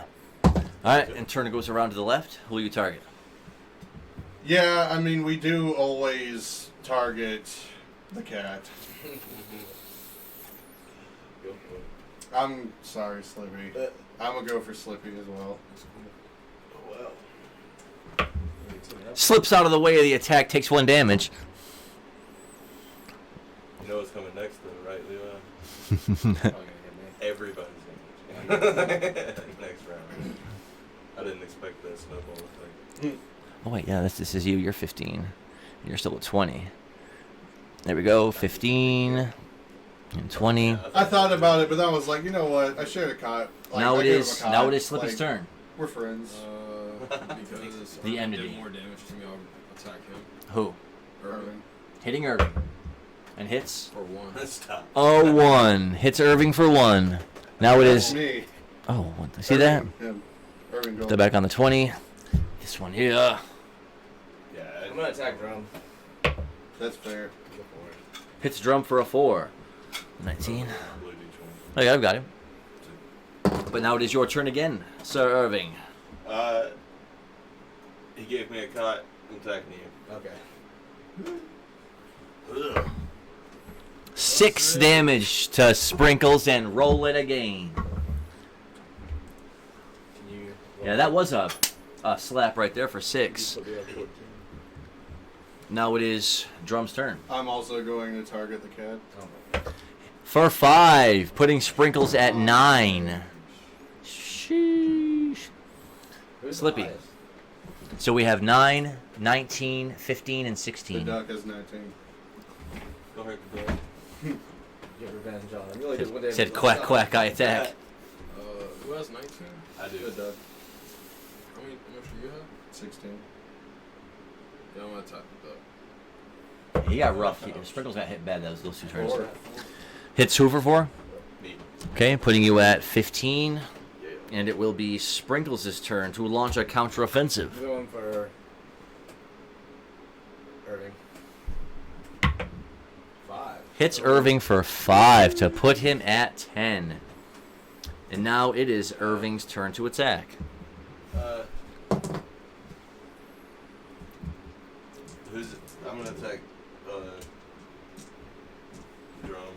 this point. Yeah, you should. 2. You're still my best It's understandable. It's a necessity. Just in the same way that I'm going to target Slippy. I don't want to do it, but it's a necessity right now. 3. Slippy is down to 12.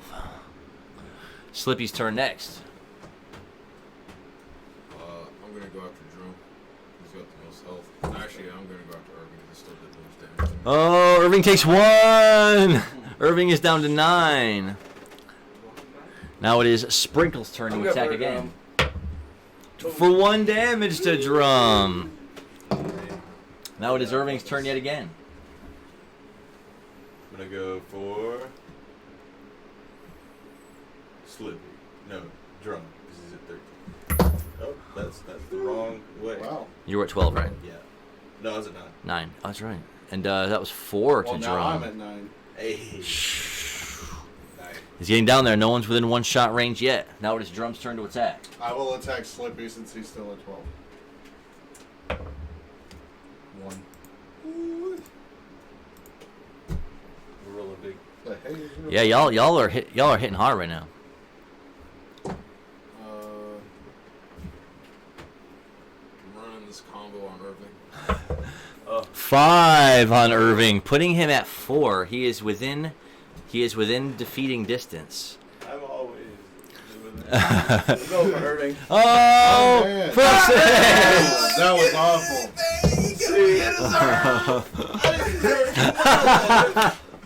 I was trying to be nice the whole I was trying to turn the ball against me. All right, well- 6 damage into Levi. For getting knocked out first, I'll give you 1d4 times 15 mil. And for knocking a player out, for knocking the first player out, I'll give you a rate point. 15. And now it is I'll go Drum's for turn. Slippy since he's still at double digits. 5, putting Slippy at 6. Oh no! So now Drum is at 9, Slippy is at 6, and Sprinkles is at 9. I'm going after Drum. That's fair. No, I'm gonna go after Sprinkles. That's good. A 6. Roll it again. Oh, Whoa. dang! That's pretty cool. How did It, that it didn't even. The It, fact that stayed is pretty neat. no extra damage, but now Sprinkles is at 3. That's my turn. Who's at 6? Wait, Yeah, 9, 6, and 3. I'll be first. I'm going for you. I'm gonna roll a 6. A 4. That is enough to put Slippy at 2. And now it is Drum's turn to decide which player he wants to attempt to take out. Slippy is at 2, and Sprinkles is at 3. So he has a good shot. Yeah, there are 2 out of 3 players in the danger zone right now. This is scary. I will roll for. I'll roll for the cat. A 6. Hey. Roll the bonus. Yeah, Hit the second 6 with a bonus. Will he hit 3 6s? Ooh, not Almost. But for getting knocked out second, I'll give you 1d4 times 25 mil. And for knocking out the second player, one. I will give you a...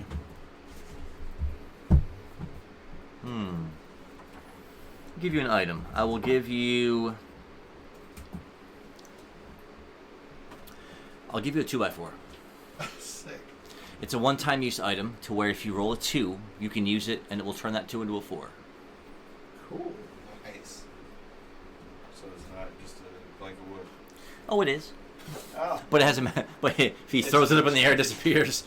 He just uses it as its item effect. That's awesome. Like Until then, you can carry it on his back and be like, oh. Nice. It's Man Hacksaw. So now we're down to 2 players. Gonna have to go after Drum. Well, you can't finish him. Oh no, only dealt 1 to put him at 8. And Slippy is at 2. Exacties. Exacties. For making it to second place, I'll give you 1d6 times 50 mil. Good luck. That is a 6. Let's go. 300 mil, dang, in your pocket. And for making it all the way to the end, dang, you just got an item. I got to give you another item. Oh, actually, no, I'll go ahead and give you 1d8 experience. A 6. Very nice. You can always tell. You can always see the friendships being strained when people are attacking each other, swinging back and forth. So we can do at least one more night game. This is going to be. Should be a fishing night. It'll be a quick. Maybe we'll have time to do a fishing or two, maybe. But I was gonna do a quick Edarock tournament. Let's go. Now I can do just a single elimination with the 4 of you. You'd 4 to 2, and then there'd be a winner. That'd be quick. If I do it with 8 people, you would all play against an NPC to start out with, but then there's no guarantee you'll make it past them to get into the next round. But I can play with 4 players, or I can play with 8. How many do y'all think that I should use? Should it just be the 4 of them, or should I add 4 random NPCs? We got 4 NPCs in our caravan. We did. Oh well, I've got this whole stack of campaign characters here. We never know who will show up at a tournament. Sure. That's true. It is fun to have weird guests like that. I remember one time we went up against Patty, Patrice Humblefoot, in the other campaign. Yes, I remember that. So if we do 8, then you're all gonna face off against an NPC. That seems to be what chat wants. 4 randos. All right, I'm gonna use 4. I'm actually gonna pick 4 random characters, and they're going to show up as NPCs in this tournament. But as far as who goes first amongst the group, let me get a luck check. Who has what's everyone's luck? 3. 2. 4. I am unlucky. Okay. Well, that means you are going first. Me? Yeah, you'll be in the first round. How unlucky. All right, and so I'm gonna pick 4 random NPCs, and then I'm gonna pick 4 random characters from this other stack of character sheets I have in my folder. I don't know what's going on with all these guys. Let me just pick. Let me pick. Well, okay.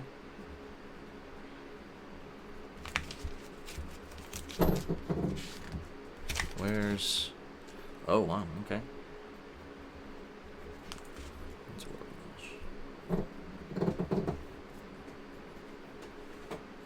Okay. Oh my god. Lastly, I'm gonna go all the way in the back. Well, okay. Alright. We have a tournament with 8, we'll call them accomplished warriors, who are stepping into the Edarock circle in this night game Dreamscape Edarock tournament. Oh well, I'll have a special prize on the line should one of you win this tournament. The first round will be Irving against the person that steps into the circle is a ranger. You can already see she's unslinging her bow, and setting it down, getting ready to step in with her fist to strike you. It's Fran the ranger. Irving versus Fran. In the Edarock circle, let's go. Irving wins round 1. Fran wins round 2. No. Please be. Yes. Irving wins and advances, defeating Fran the Ranger to advance into the next round. The next match is Drum versus Tiny the Werewolf Mage.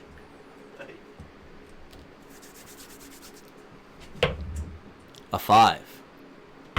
Tries to battle it, can't hit it. Tiny takes round 1. Ooh, another 5. Come on, Tiny. A tie. Quit rolling fives. Oh.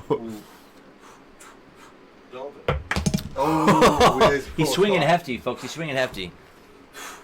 Getting swifty. Nice. Knocks my 5 into a 1 and wins with a 4 to force a round 3. A 6. This is ridiculous. Okay, good. Knocked it out the box. Hang on.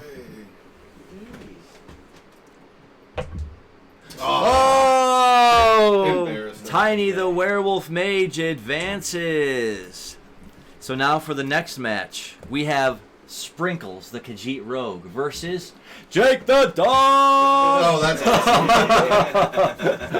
Let's go. Let's go. Jake the Dog. Jake the Dog could get this win, guys. I feel like something's about to happen. Edarock vet. The Edarock veteran.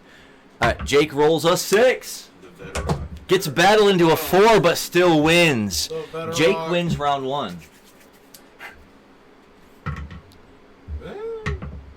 A 4. Style on. Jake wins in 2 to advance. Whew. For the final round, we have Slippy, the Slime Bard, versus Haggis, the Drunken Warrior. Oh, yeah. Nice. He saunters up into the Edarock circle with a jug in his hand. The first thing he does is take a hefty swill on it and sets it down. I ask him if I can have some. He says, "Only if you can pry it from my hands." How about I put it? How about you put that on the lawn? I'll even go first myself. Good. He was excited. It is so far over there in all my stuff. I think you can. It's behind that paint bucket right there. Just gotta be careful not to jostle anything. Oh goodness. They just at that angle. They just.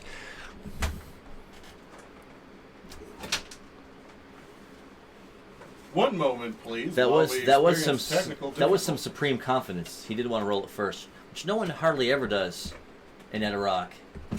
Thank you for your patience while watching DJ StevieMillPlays. Oof. Oh! I knocked you 2 to a 1. Hey, Whoa. Haggis. Disrespect. That was disrespectful. I'll go again. Oh. Oh! Haggis wins in 2. Wow. Like I said, once you put NPCs into the mix, you never know what's going to happen. So of the 4 players that went into round 1, only 1 came out into round 2. And now as Irving faces off in the semifinals, he faces off against Tiny, the Werewolf Mage. Oh boy. Good luck. Take you. A 1. Oh, now he. A 2. Now he. Okay. Well, Irving advances to the finals. So now the next match is between 2 NPCs. Can we bet on the NPCs? Sure. It's Jake the Dog versus Haggis, the Warrior. Oh, dang. They both swept, too. I'm gonna They did. So we're taking bets on who's going to win. Let's Jake see which dice is which. Jake is using the black dice and Haggis is using the blue dice. I'm betting 300 on Jake the Dog. Oh. I bet 200 on Jake the Dog. Wow. I'm gonna bet 280 on Haggis. I'll bet on Haggis. Edarock champ. You got this, Jake. Jake is representing right now. Representing the Fellowship of the Mill right now. For 500 mil. Are you going to place any bet, Sprinkles? Can I put everything on Irving? I'll let you bet up to 500 mil. Okay. You're going to bet 500 mil? Yep. Whew, the money is flying here tonight, folks. I'm glad you're here to see it. Bets are being placed on this Edarock semi-finals match between Jake the Dog and Haggis the Warrior. Are all bets in place? Oh wait, no, I'm gonna wait till the final one. Yeah, his is for Irving in the final. Yeah. I'm not gonna. I don't care about this. All right. Well, Jake is about to square off against Haggis. Ready, set. Haggis wins round 1. Jake wins round 2 with a 6. Let's go. Comes down to round 3, folks. Let's go, Jake. Come on now. Haggis wins! Haggis wins and advances to the finals. So now in the finals of this Dream Match at a Rock tournament, we've got Haggis, the Warrior, versus Irving, the Avian Monk. Who will win this epic battle? We'll find out this time. Let's go for it. So now, we're going to take bets for the finals. 500. Can I do more in the final? No. We'll No. go 300 on me. The man betting on himself. That is confidence. I don't know if it's confidence or just Who's he if going I against? lose, then I lose. Do you really want to bet 1,000 of your... Haggis. Do you want to bet 1,000 of Wilhelm's Mill on Irving right now? Is that what you're saying? Because I'll let you do it if you want. For the players here, I'll let them bet 500 of this campaign's mill, but the Fellowship's mill, they have a lot more. Do you really want to bet 1,000 on Irving? All right. We have 1,000 mil bet from the chat on Irving right now. Good day. I'm betting Let's do it. 120 against him. 120 on Haggis? Yeah. Somebody else placed a bet. Yeah, you know, he's a player that's... Oh, Aru wants to make a bet, does he, on Irving? Do I allow that? Do I allow that? Well, why not? If you do, then Honey Mustard has something to say as well. Yeah, you see, that's why I can't. That's why I can't. Because, well, look what happened. I will take your bet because you're not here today. I appreciate you for tuning in. Thank you so much, sir. I will let you bet the 1,000. But you guys can't bet with your alter That's ego fair. That's characters. like insider trading. So are all bets in place? Yeah, I'm betting 210 on Haggis. That's a lot of pressure. All right, we got bets on Haggis. We got bets on Irving's. I got 120 on I'm sorry, dollar sign. I'm so sorry. All right, the finals will now commence.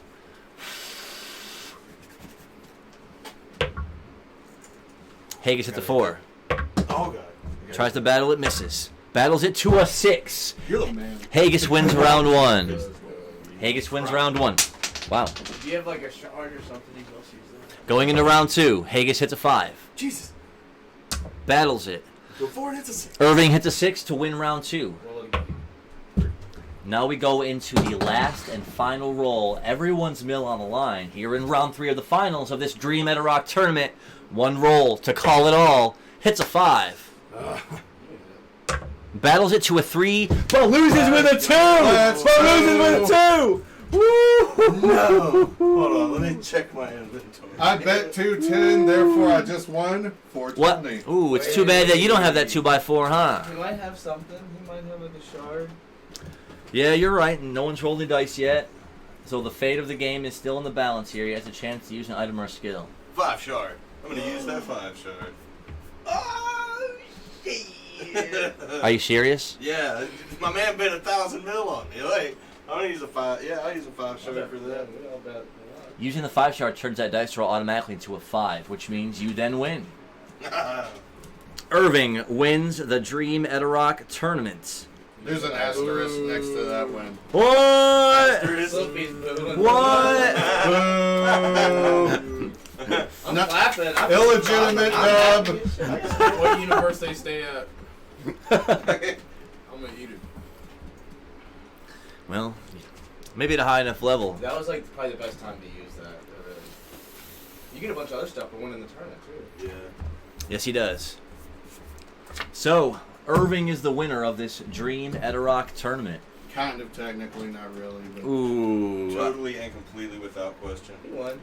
With items on. If Haggis had any items, maybe he could use them. Dude, I spent a very expensive item on this. Let me have it. The 5 shard is rare and expensive.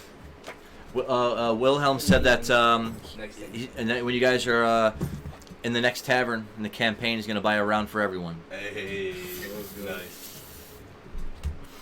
So everyone who bet for Haggis must subtract your mill. Everyone who bet for Irving, you can add your mill back that you won.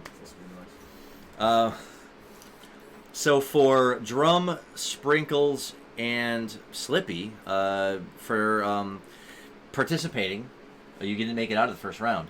I will give all of you, as a consolation prize, 1d4 experience. Oh, nice. That's a 4. We have a 4 rolled again. got a Springles 3. hits a 3, and Slippy hits a 2. For winning, I will give you. Whoa. Did it go into the blanket, or is it? No, it's right. Oh. I got it. It's just stuff to get over there. I'll give you the Victor's Money Purse, which you probably didn't need, but it's 1d6 times 100 mil. Hey. Yes, sir. Thank you, lady.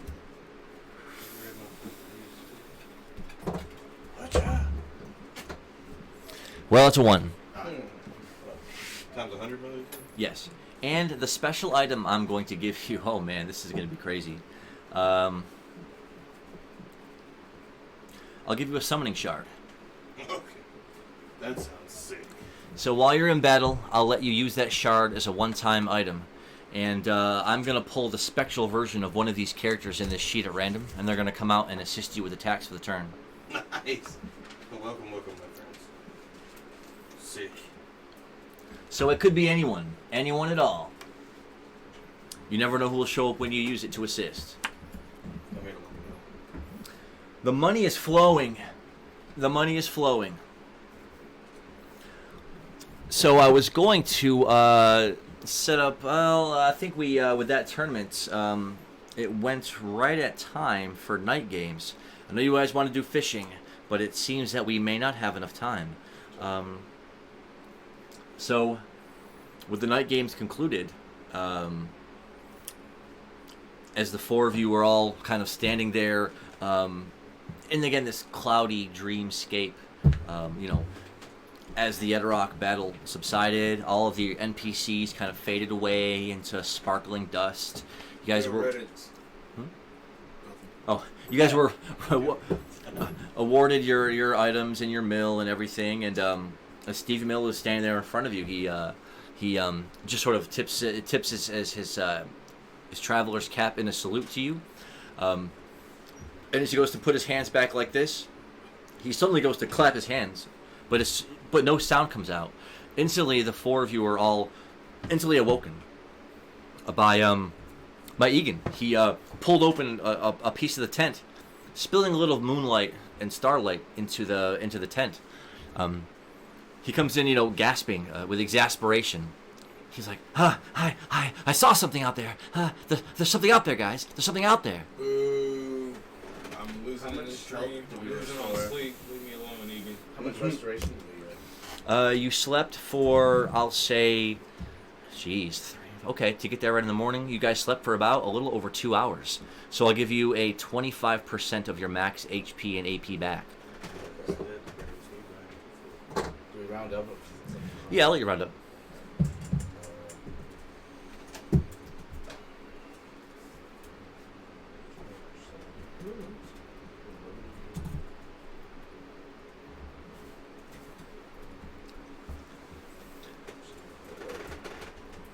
Yeah, Egan seems awfully distraught, enough to rush into the canopy tent and wake you all up from a sound, snoring, heavy sleep. Let's put everything up. Yeah. As the 4 of you all kind of get up in haste and run outside, back out into the sand, and instantly you got to again put your masks on over your faces so that the sand from the night wind and the night breeze doesn't sweep up into your mouth and your nose and your face. He's pointing with his knife out there in the sand somewhere at something kind of rolling and tumbling out there, and you can see it faintly in the starlight, but it's a good about 40 feet away. Will anyone investigate? I would dart after it. You guys cover me with your bows. So, Slippy bounds, boom, boom, boom, out in the sand, as you rush out. Sorry. I can't really see, so I can't. Well, you can hear him bounding for sure. Right, I wanna So follow him. trotting behind him, you take 5 leaps and realize it was just a thick clump of sandy tumbleweed rolling around out here. It wasn't anything dangerous at all. He got spooked over nothing. Oh, okay. I'm gonna cast Zap on the tumbleweed. Nice, go ahead. We'll say it's tumbling over here. as a 3. So a brilliant flash of lightning magic illuminates the area around you for just a moment as it comes down. With a 3, it actually does strike it, causing the whole thing to just burst into flames. And just as soon as it ignited, it's gone. Just a thin, frail wisp of burnt twigs and sticks. You light it up instantly. We killed it, Egan.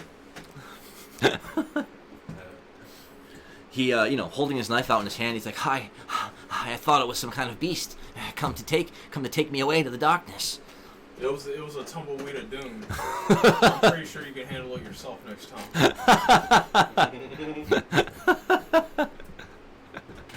I'm going back to sleep. Well, yeah, it's getting now to where you see the moon drifting way going down in the distance. If you take off now, you may arrive at Rekoppa City just as the sun comes up. Can we use work together to take down that too? Sure. Yeah, let's do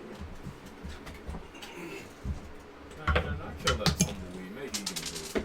What I roll? I don't know. Where to go? I think I rolled a 2. Why is there a box? When the dice keep going out of the box. What did I roll? There's none. Oh, a 2, yeah. Yeah, you rolled a 4. Oh, Oh, there. Hey. we got a 4. Oh, we got rolls it into a 2. But Hey, matching 2s, there you go. Oh. And another 2. All right, it's up to me. Hit a 2. Watch, I'm gonna what's called fuck it up. A pro game. A 3. And I called it. Oh man. But that gives, if everyone wants to roll a d6 now to break down the company tent, I'll give everyone who match their work together rolls a +1. 2 + 1. 4 + 1. Yeah, thank you. You want me to hit that 2? Hold Battles the 2. Misses. Well. I tried that time to catch it, and I missed. I knew it was coming. on. Doesn't move the 2, knocks it into a 1. But that is a 1 + 1. So it is a 2. Oh, mine's a 4. And a 2. So yeah, We got 5. 5. So of everyone, you seem to be working the hardest. So you're pulling the poles out of the ground and rolling up the canopy. But it took only a few minutes for everyone working together to hurry up and get it packed down and condensed and put away. And from there, as you again begin trudging north and east, you can see again the moon drifting lower and lower behind you until it's about to disappear off on the horizon. And then you see those familiar shades of dark purples and dark blues off in the distance up ahead of you as even the stars start to disappear and fade away as the morning sun is surely creeping up from somewhere below the horizon. I'm gonna drink an AP potion. Okay? AP potion? There's 10 AP. Hmm? And then I'm gonna play Scenic Vista. Ah.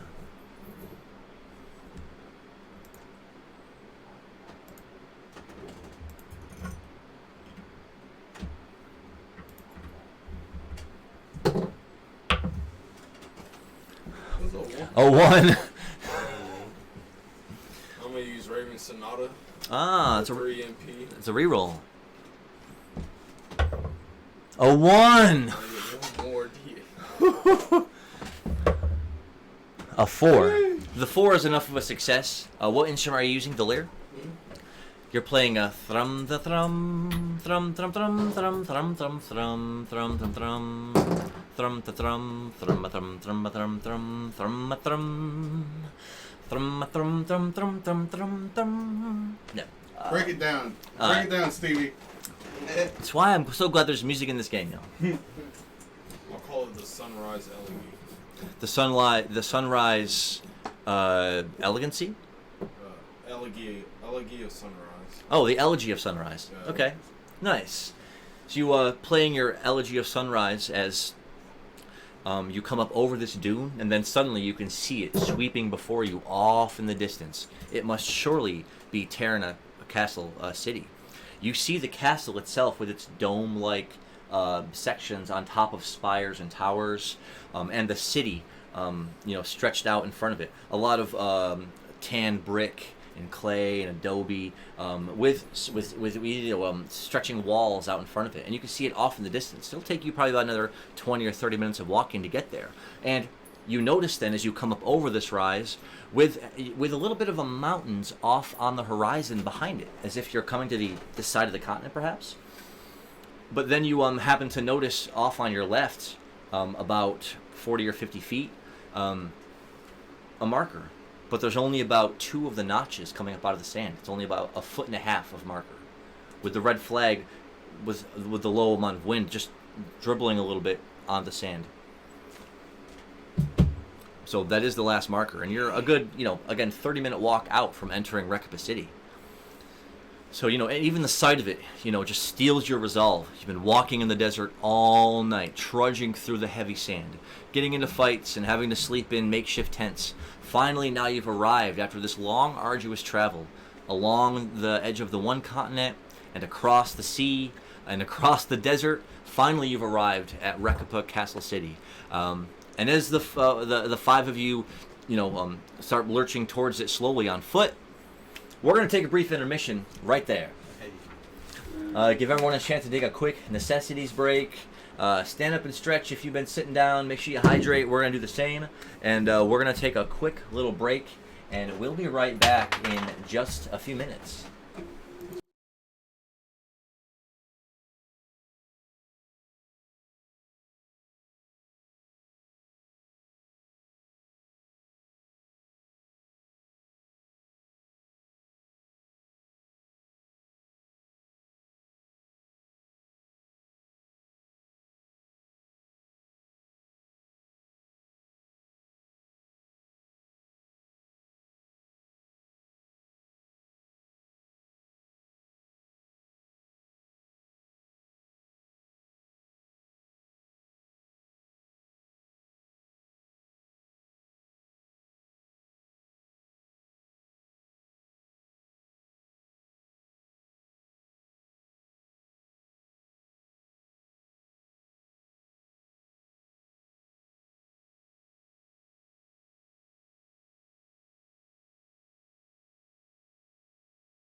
Oh, welcome back. Welcome back.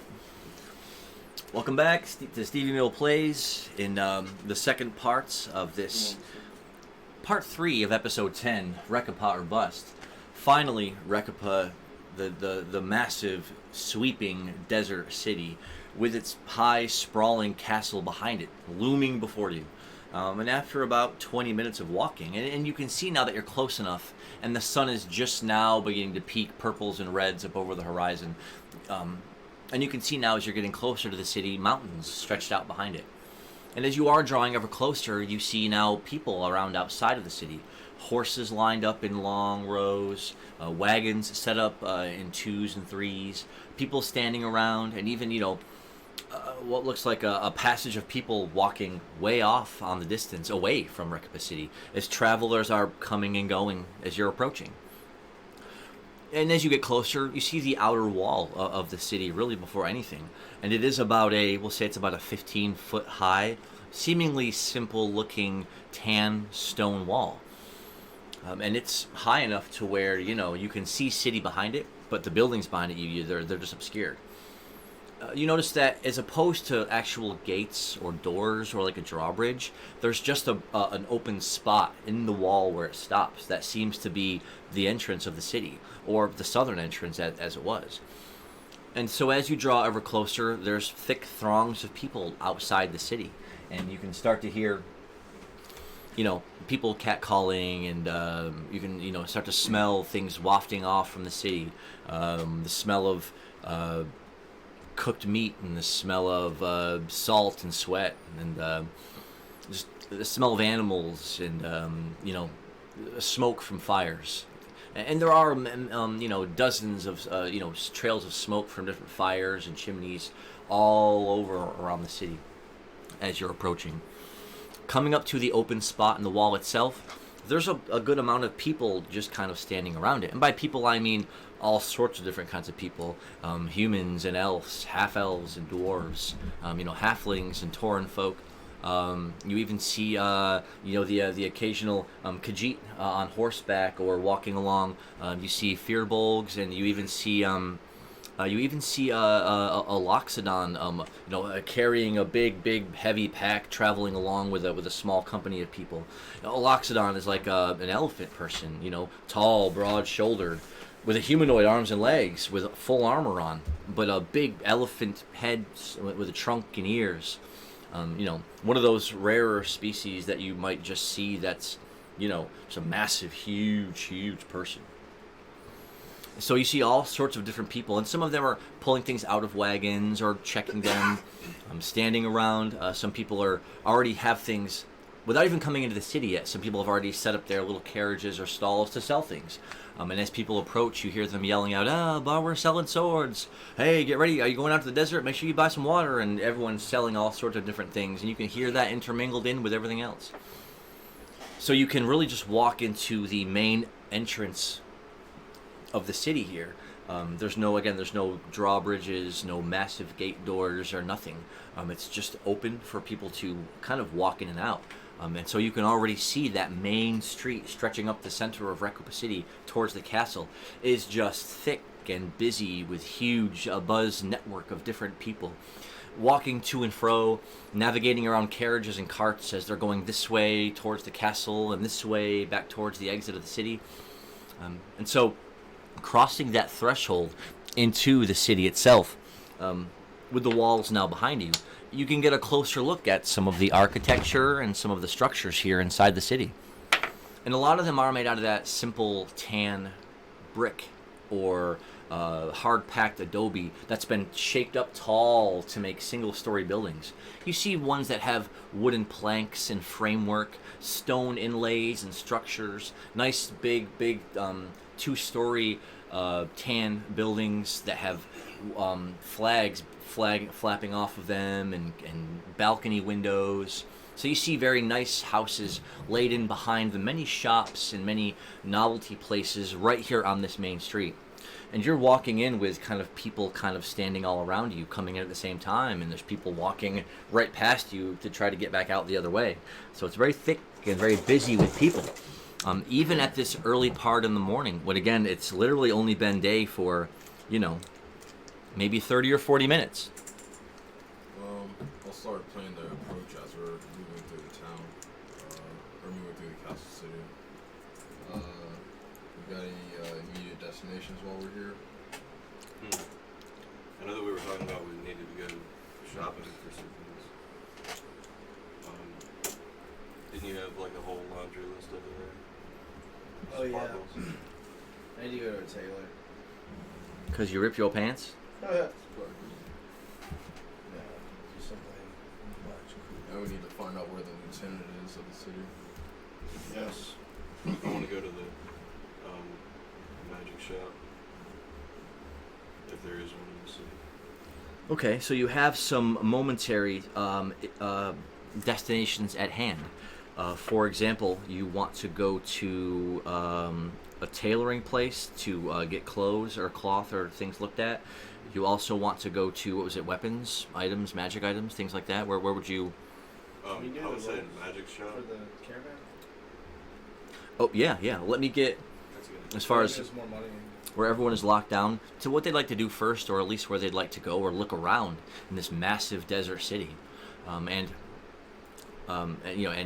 with the castle looming before you, and it's a big castle, and it seems to have its own set of walls and structures around it. And speaking to that point, even intermingled amongst all the people that are going to and fro, the occasional oxen-pulled carriage and horse-drawn cart, stalls set up in the middle of the street and all the way up against the sides of the buildings, awnings casting some shade where people are standing underneath selling piping hot drinks or even cold water. Amongst all of that, you see guards or soldiers. They're dressed in the very similar tan front-plated armor, leather pants, and similar they all have the same kind of similar helmets with the same kind of crest emblazoned on the front. And they're walking in ones and twos amongst everyone else, standing up against buildings, watching over stalls as they're kind of people are buying and selling. Are they keeping the peace, or are they just kind of watching things? And so before you guys roll for the caravans, everyone lock in a destination or destinations you want to go to first. Magic shop. Okay. Try and beef up my daggers. Ooh. I would like to use my Seek quest. Okay, nice. That's a D8. All right, let everyone now what will I've got Sprinkles, I've got Irving, and I've got Drum. Will you everyone seems to want to be breaking off to do their own thing. Which, if you guys want to do each of them individually or go to each place as a group, that would be up to you. We should go as a group, because you never know what you're gonna think of as you go. Strength in numbers, as they Can we do say. that? Can we do the quest live? Well, if you want, we can just go, like, y'all can buy the stuff, and I can get the quest, and then we can just meet up. Okay. Okay. Do we have bird call? Somebody does, don't they? Bird call. Does anyone have bird call? I am a bird. Call. I don't, but we can just have a place for us to meet back. I mean, let me check his sheet. No, You sure? I don't know why I thought I did. I'll give you your book, right?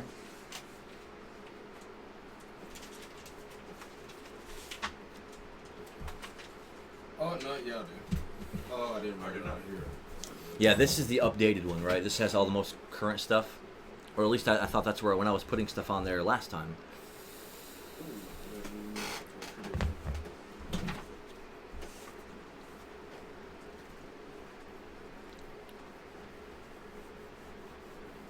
Yeah, Will you hand me that? See the Dungeons and Dragons red logo there? Will you hand me the book on the lower shelf that's right above it?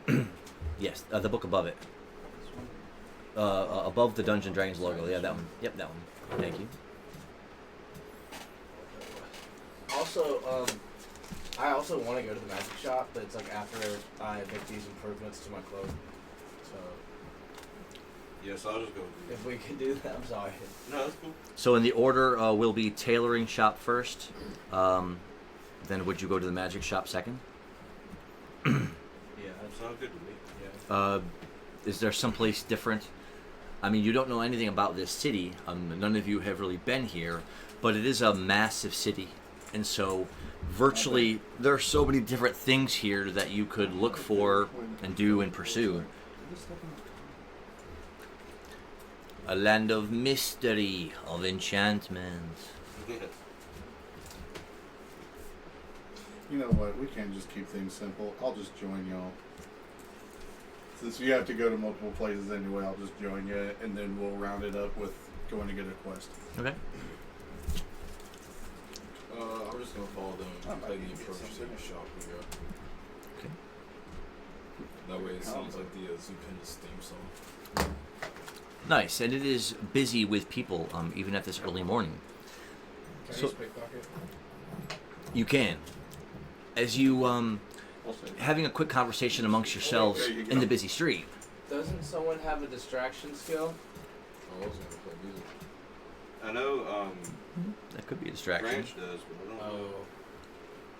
Well, yeah, you could. Yeah, you could use your music. Yeah, and Egan can also play, well, attempt to play the approach. I can also blind somebody With a successful. if that needs to be used. I don't, that would be like last. That would be I got last episode. covers. We can wait, of course. But like, would a successful prowl give me an advantage on my pickpocket? Give me like +1. In a busy cityscape setting like this, it's a lot harder to prowl and sneak up on anything. Though, I didn't know prowl meant I like literally prowled or just like prowl in the crowd. I mean, you can. I'll let you use prowl if you identify a target first, because then you're prowling them. If I get a successful prowl, It will add a if little. I failed, it's not that big of a deal. I guess? No, exactly. It doesn't hurt you if you fail, but if you succeed, you'll at least get a bonus on something. Okay. Boom! Boom! All right. So yeah, if you want to play your song. I'm not gonna lie, there was one time where I almost I'm casted gonna play darkness your on you as a joke, and I was like, What did you get? Wait, don't work. worry. It'd be A 3. Where's my D8? Since they're both D8s, if we like match, or do you want me to hit it? Yeah, try. Landed right in the box. Oh shoot, went down in the box. No. Alright, what's in the box? Did it change? It's still 3. Battles misses. It lands on a 5. That's right. So you do hear the faint jingling of music coming from the windows of a tavern, or even a wandering minstrel who happens to be set up against the side of the other street playing a fife. So there is some music interwoven here and there amongst the large mixture of sounds and sights and smells. But as you're walking, you produce your what instrument? I'm using the lyre. Okay. And with a 3 on the approach, you start thrumming that thrum thrum thrum thrum thrum thrum thrum thrum thrum a thrum thrum a thrum. And that and the acknowledgement is immediate, because first of all, not only you're playing a kind of a well put together little tune that you've practiced a lot now, but you're also a slime kind of hopping along, walking with everyone else. And so there are people who just kind of stop for a second and we're kind of like, and other people who are just looking over their shoulder while you're walking past like this. And then as you're playing the music, people are taken, one person's taken aback, and then another person is just like amazed that you're playing a nice efficient little melody while you're walking along, which certainly would cause enough distraction for you to, as we'll say what appears to be and we'll say it's a dwarf and a small group of dwarves that had been walking up ahead of you. And they had sort of turned around and stopped. And as you crept around on the left behind them, they had all kind of stopped and were watching him, watching Slippy pretty intently as you're able to walk around from this direction behind him. So will you prowl one of them? Yes. All right, go ahead.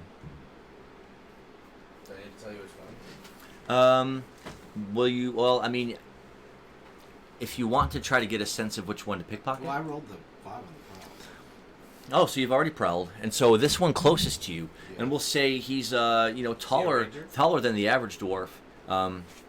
No, taller than the average dwarf, with a sword over his back, with a cloak over that.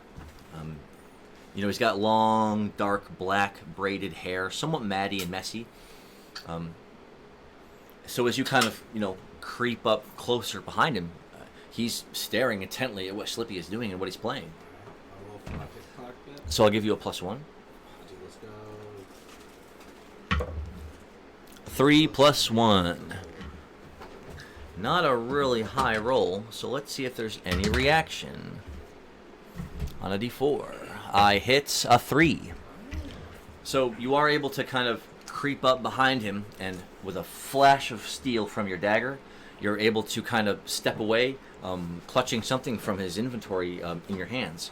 As you kind of turn away and walk around to kind of move back with the group, as Slippy, still playing, you're now just stepping forward in a slow march. As you kind of walk up behind him, you take a quick moment to look at what you grabbed. It's not really what you were expecting, but it's definitely one of those. It's one of those accordion-like things that you put up against a fire and you push it up and down like this to make Billow? to billow. Okay. That's interesting. That's a good find. Yeah.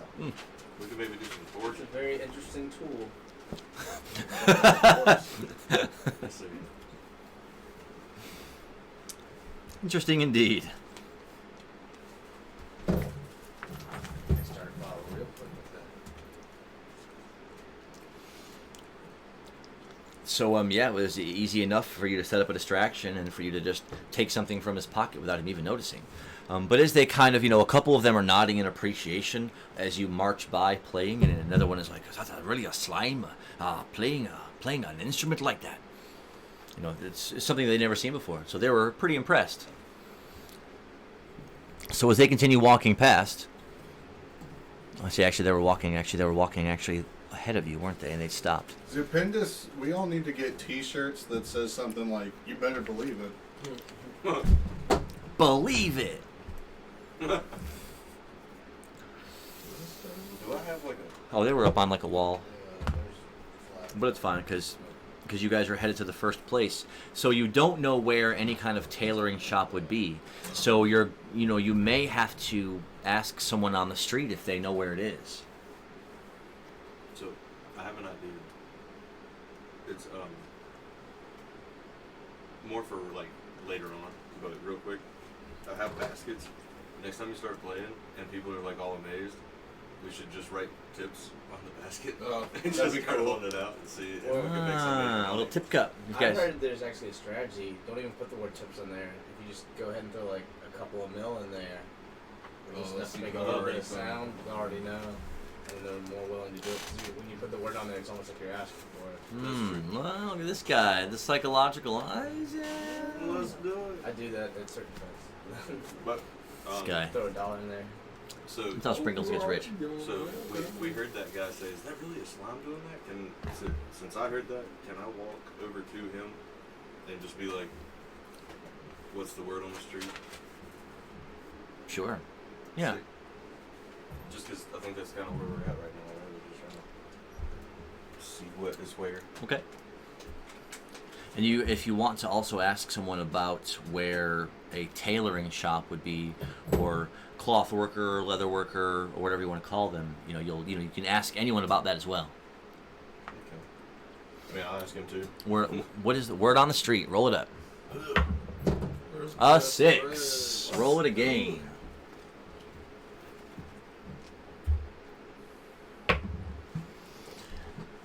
So reaching out, you put a hand on his shoulder.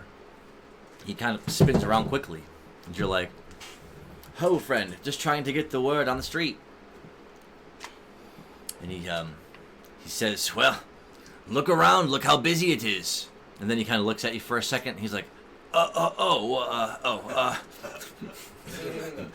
I ask for the word, not the view. He's like, "Oh, and an avian at that. Well met, sir." Well, What's the word on the street? This word on the street is that the prince left suddenly yesterday, headed to a port on the western part of the continent. He's like, and he was planning something big here, but he left in a hurry. What did we do at that port? Did we come from the western port? We came from the. Well, actually, no. Actually, we came from the southwest. Yeah, you did actually. So actually, let me belay that because my map has him going east. So I meant to say west. West. He's actually going. He was actually going south and east towards the eastern port on this continent. Okay. And from what he said gruffly and quickly is that the prince was planning something within planning something an event for the city maybe, but then he just left suddenly. And we'll see if him or any of his dwarf compatriots have a reaction. Hey, that's 6. The dwarf next to him says, I heard he was going to throw a big party, a festival, in celebration of the 200 years of the city being here. He goes, when did you hear that? And now they're talking back and forth to each other. The first dwarf says to the second one, I was at the Shifty Dune last night having a pint for myself when I heard a couple of barkeeps talking about it. And then the second one says, what? It's like, there's no way you were in there 10 minutes without being drunk out of your mind. He says, well, that doesn't matter. I knew what I heard. Nice. All right, cool. So then can I ask them where the best tailor and the best magic shop in the city would be, and how if they would know how to get there? Roll d6. Sick. A 1. Oh, I don't know Says, how to talk to people. Says, well, look, we're in a bit of a hurry. We've got to be going. Can I pull up and ask the same question? Yeah, definitely. A 3. As soon as you put your hand on Irving's shoulder and he steps back a little bit, and you pull your mask off and pull your cloak back, and the breeze gusts a little bit, blowing some sand up around you in a bit of a swirl. But as soon as the quartet of dwarves who are standing there view you, they're all just like, oh. The one in the front goes, oh, what a day for me indeed, an avian and a Namekian.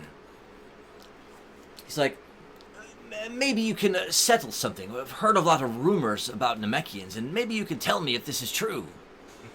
You give me some information, I'll give you some information.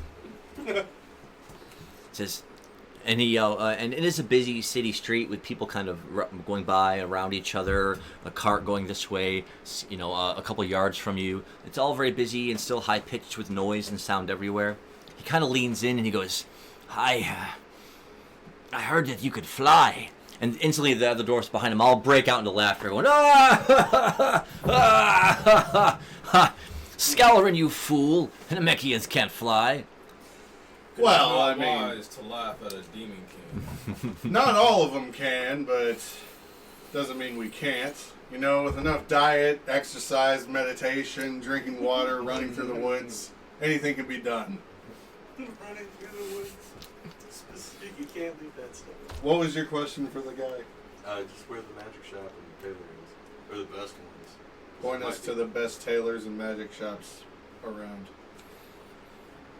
So, well, if you keep going down the street here, closer to the center of the city, there's a tailoring, or what's called I think it's called a patchworkery there, down there. It's one of the only ones in the city, but they're known to patch up a torn cloak or a tent in a jiffy. Are there any taverns as well?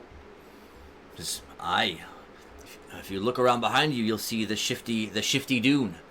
It's pretty much the place that everyone goes to hear about what's going on in the town, or to try to pick up a side quest. Good to know. Says, He says, "Oh, but stay away from the tavern all the way down towards the castle. That's what's known as the Prince's Pawn." He says, "It's many of the Prince's men that sit around and cavort in there." Good to know. Thank you for the heads up. This is hi, Namekian. He's like, and he also says, I must know. Tell me your name." My friend, you can call me Drum.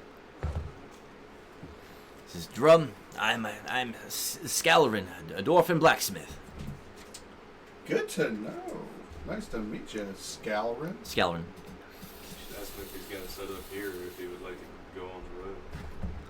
Yeah, are you local, Scalarin? So, me and my 2 cousins and my older brother have been in the city for about a week now, trying to find a space to set up a good shop. It's like, but any good place anywhere on the street has been taken for 20 meters behind it. Well, I mean, we happen to have a space. It's not here. It's a little bit of a boat ride, but we have a business opportunity emerging here. Have you ever thought about maybe taking your blacksmithing on the road, traveling with anvils with a fire pit? We come to you from Zupindus LLC. Oh, the pitch. We The like pitch. to represent Zupindus LLC. Well, I did hit a 6, so that means that Scanlon is going to be open to recruiting. As he scratches his long, ragged beard. Scanlon or Scalarin? How do I have it over there? Scalarin. Scalarin roughly, runs his fingers through his long, somewhat braided beard. He says, It's like, this desert life, it really isn't for me. It's just sand everywhere. He says, my cousins are going to definitely stay and try to make a shop here. So, but as for I may stay or I may go. Well, we have a company on wheels that goes through all sorts of climate, as well as a stationary shop that we ourselves are trying to eventually get started. So, there's an opportunity that we and you can relate with having here, We do own property near Helmano Castle. Yes. We got 3 carriages. We just acquired Kremba. You would be a good asset in our expansion through which we are currently going. And if nothing else, you never have to worry about finding a spot for your lot. You could just set up next to the caravan. And you don't have to worry about coming back to the desert. We don't like it. We like fishing. Yeah, I mean, look at my feathers. I don't know if you've heard of Shimmer set, but we're the Scions of that. You'd love it. And it's surrounded by a lake. We're going to bomb you with information until you join us. So it did open up the recruitment roll, which is a D12. So anyone can roll a D12 and attempt to hit the 12. That's a 4. Wait, they came battle with? Oh, yeah, put it back in there if you want to battle, I reckon. All right. Battles it. We have a 9 and a 1. Dang. Well, you're fine.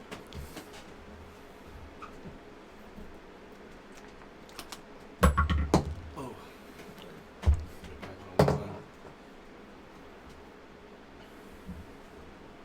Sorry.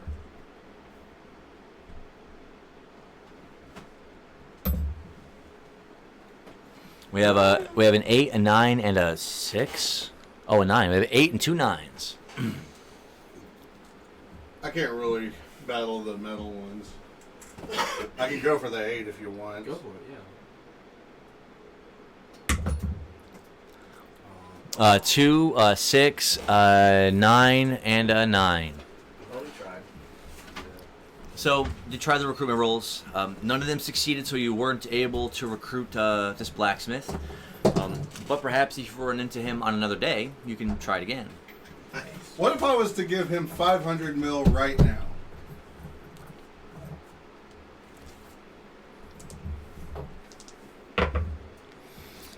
Well, he does say, "Oh, I do admit, my cousins are going to need money if they're going to set up a shop here, and our funds are running a little low. What about if I back that up with another 460? So, I'll throw in another 40 mil to make that even 1,000.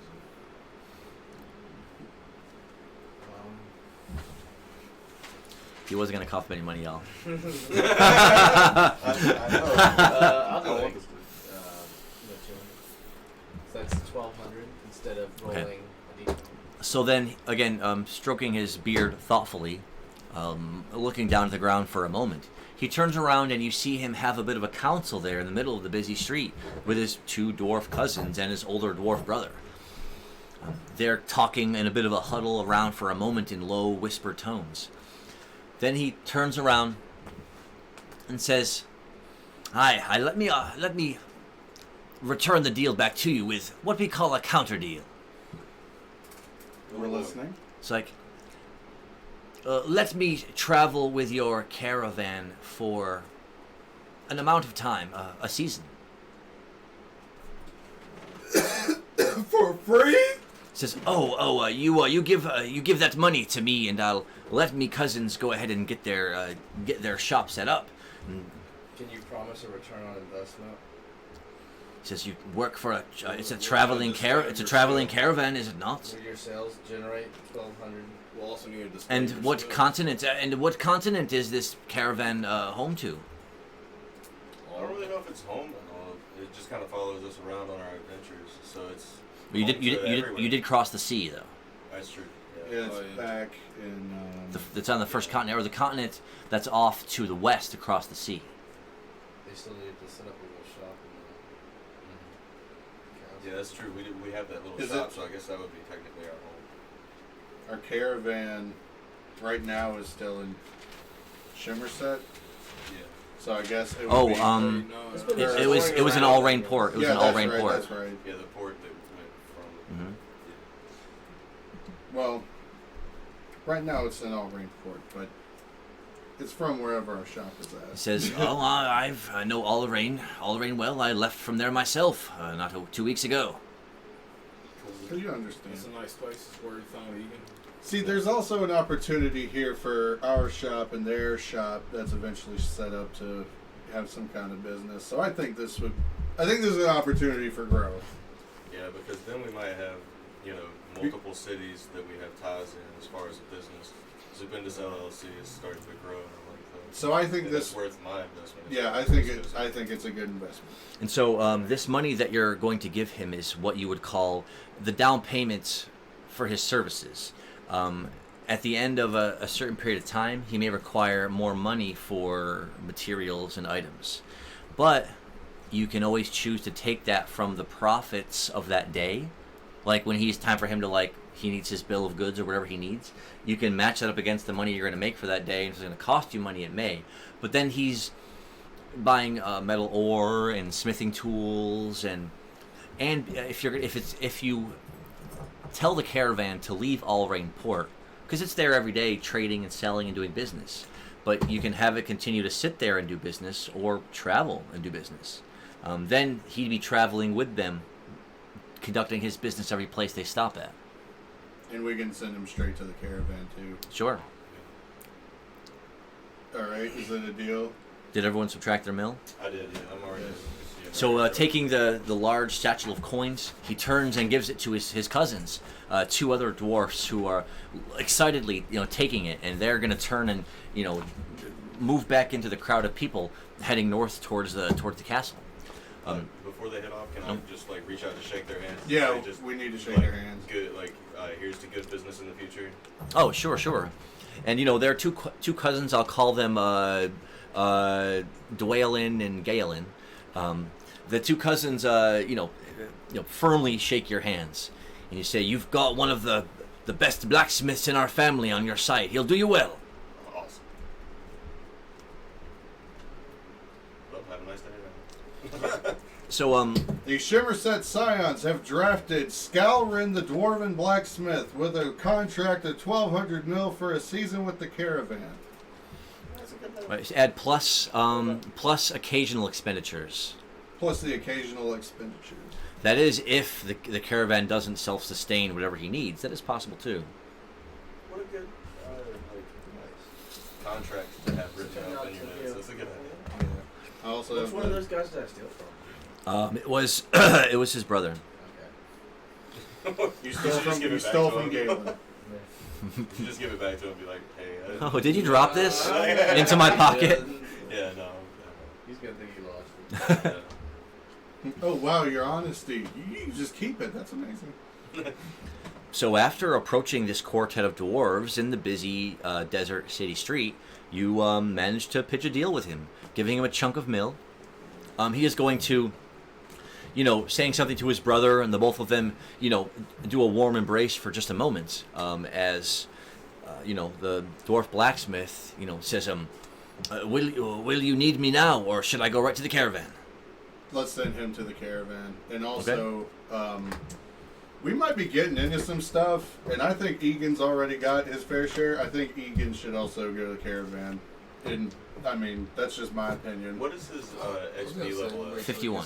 Is it 51? He's pretty XP? close. He is close, to level that's 2. true. I think he should just stick with us for at least A until little level bit. 2. Cause Yeah. we want him to be able to make it back, and he's just Yeah, a because level 1 blacksmith, goblin. that's probably already like 2. Yeah, for sure. He doesn't even have a class yet, He'd be easy pickings for, a wayward slime, so to speak. Is Calrin a high enough level to, It's just hope he doesn't kill anything. or Scourin, is he a high enough level for Egan to maybe learn something from him in the season? So yes, but if you sending Egan on to the caravan will mean that he may develop his craft randomly amongst the crafts there, or something he encounters. Mm-hmm. Right now, you fought with him a little bit. He's cooked a little bit. He's played music a little bit. He's healed a little bit. So he's already, done some things, and so he may go in one of those directions. But if you introduce blacksmithing or shopkeeping or scholaring to him, he may pick up one of those too.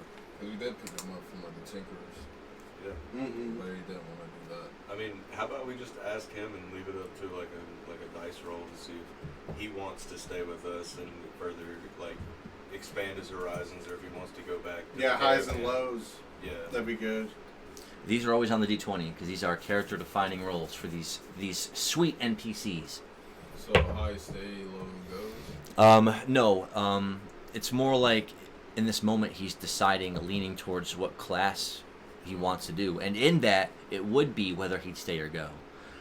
And so on a 13, he actually says, "Well, of everything that I've done, I've got to say the things that really stood out to me the most was when I was healing, and in that moment where I set that guy free, there was something liberating about it. He's like, I may want to be something like a what is it called when you have a shield and you run along next to a knight? Crusader or shield or guardian. So you could be a tank character. You could be like, Egan tank. we call you Egan the Liberator. What is that called? If anyone knows in the chat, is it a shield bearer? Is it a squire? Is it a squire? Oh yeah. In TF2, it's a medic. I'll tell you that. That's true. But we don't have a healer yet, so Egan, if you wanted to invest in yourself as far as a healer, please come with us. That'd be awesome. French Jr. We could also like get him gear in town while we're. Okay. So then he would actually stay with you guys. Also, as a side note, since I just pretty much put all my mill into that, while y'all go spend your stuff at the shop, I'll go straight to the tavern that we're in front of, and I'll get a quest from there. And y'all can just meet me at the tavern when you're done. Yeah. How much milk do you It says in the middle 96. ages, a squire was the shield or armor bearer of a knight. Okay, so it is a squire. Mm. Knight and a squire. Thank you. Okay, nice. So it is a squire. Who's the knight then if he's the squire? Hmm. Billy and me. There's really no one knightly amongst you, but That's true. he seems to be Appreciate leaning it. right now towards being a cleric or being a squire, A Claris one. You need to get him which a are shield. both defensive, That'd be pretty which cool. are both defensive classes if you think about it. So one is a physical protection, and one is really sort of magical protection or healing. So, We need to get him a shield and some armor, maybe something with he'll keep him low. Okay, well then, does someone want to take a sheet? Wait. I'll take him under. I didn't. All right. And who wants to take him under his wing? I have wings. Take him under your wing, figuratively and literally. I'd like to give 2 healing herbs to Egan. Is it IGAN? EGIN. His stats are over here. He's it's a bit of a mess, and I apologize for my really, really bad writing.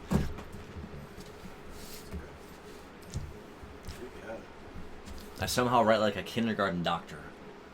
I just picture a tiny doctor with your head. Let's write your prescription. He's like, shh. You're like, no, this is a map. Writing it with crayon. So they walked about 50 feet into the city, and they got a good amount of information about the prince leaving the castle city in a hurry to attend to some business, perhaps, and he was planning some kind of a party or perhaps a festival in the city. You also learned that about the names of a couple of the taverns. You learned the location of the leatherworking or the tailoring shop, the patchworkery. You also learned that you were able to literally walk up to a dwarf blacksmith and convince him to join your caravan. To which he did. And then also Egan, gave you a little more of his character progression about what he might want to do with his life, with his fate. Does he have 1,560 mil? Or is that 500? Or is that... It's 156, it should be. Cause I was like, this Yeah, dude it's in is rich. it's in parentheses. It's 560. That's still a nice little chunk of money. Somehow he's getting a ton of money too. Mill. Let me hold the dollar. Them pockets looking heavy.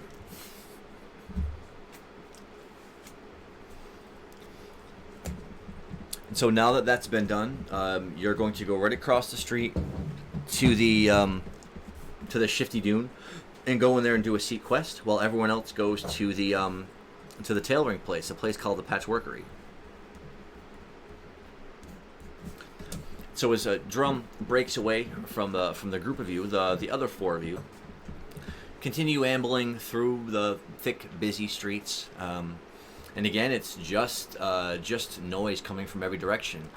The sights and the smell of roasting meats and spices, the heavy shuffling of feet, and there is some sand sweeping here and there, but it's the streets are mostly hard packed, tan dirt. So you hear the heavy shuffling of feet and the dragging of oxen wheels and the whinnying of horses, and every sort of sight and embracing you as you're making your way down the middle of the busy street.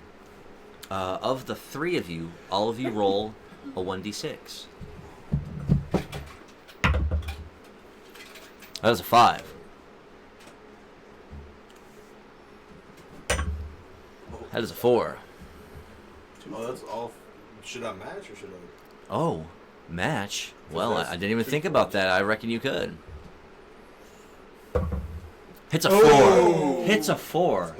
All 3 of them hit the same number.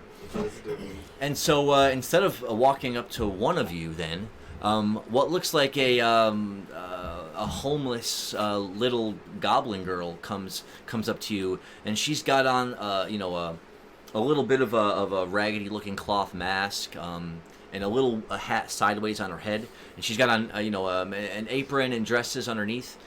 She comes kind of scuttling through the crowd, holding up a tray to people as if to sell things, but with everyone kind of walking by, bustling noisily and quickly, no one's really even noticing her at all.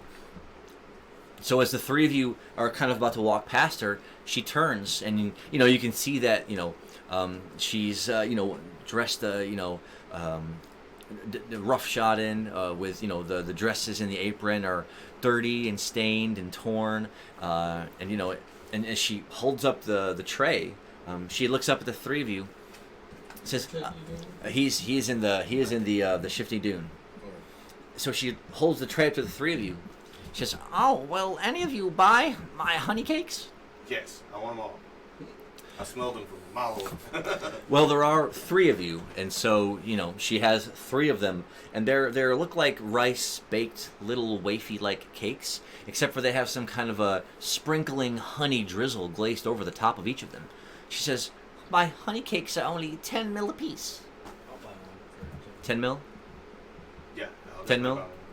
There's no way she just has 3. Come on, see if she's got more than 3. Come on. Since Come on. Egan's with us and he's also I already have goblin, one. I'm gonna ask Egan if she looks trustworthy.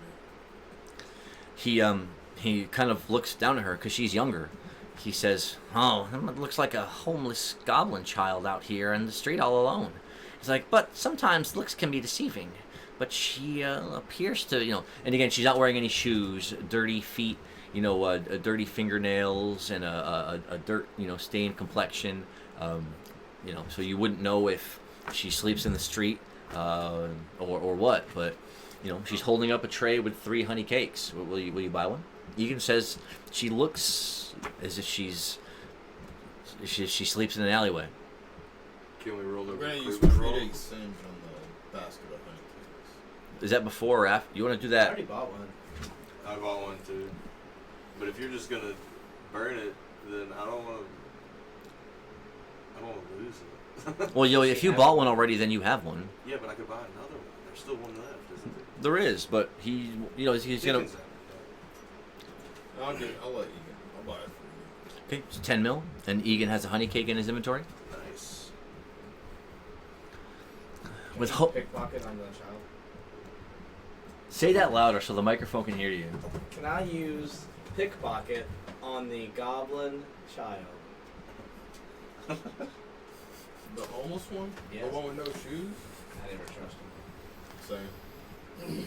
Can Yes. we see if she just wants to get off of the streets and come with us and become a part of the LLC? Because she's more of a selling, liability. but she's selling honey cakes. If she could make honey cakes and sell them on the But she's also a fresh canvas, so even we know could where just she send her got those straight to the honey cakes. How caravan. she- She could learn. How did she get into the honey cakes in the first place? then we should at least find out, because It's you don't a, find it. You don't find a honey cake What's the salesman word for it? often. We might as well keep It's a expanding. syndicate. This. I'm on your side.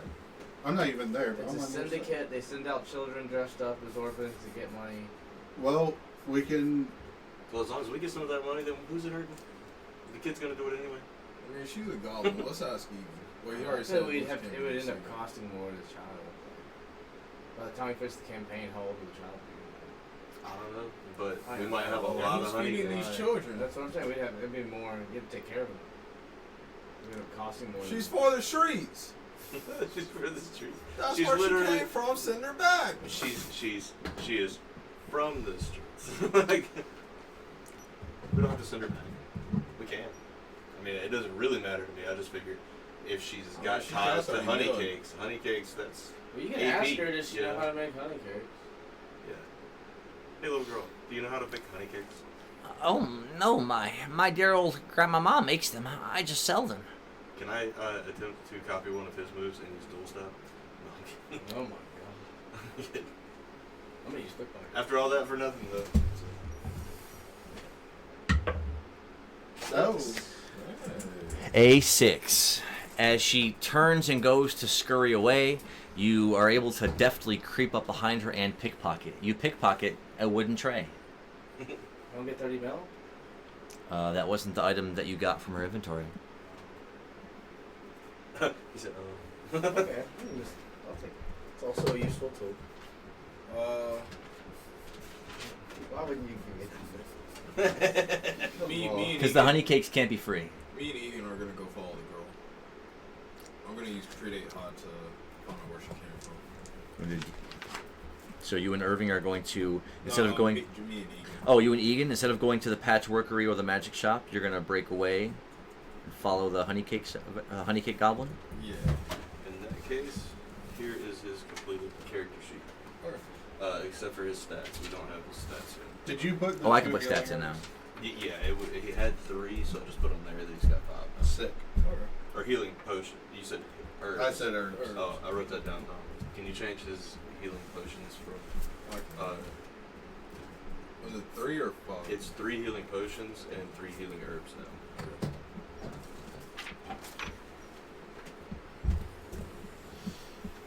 So as Right. the group dissipates a little bit, as Slippy and Egan start mingling into the crowd after that small goblin girl in the torn, tattered apron. So you can. Did you want to use predate hide? You said. Go ahead. I'm glad somebody said something about not trusting her because I was just gonna give her money to go buy a new dress. A 5. I fell for that the first time. I tell Egan walk this way. I give him a wink. So you kind of wink at him. Yeah, you notice that from last night to today, his confidence seems to have increased a little bit.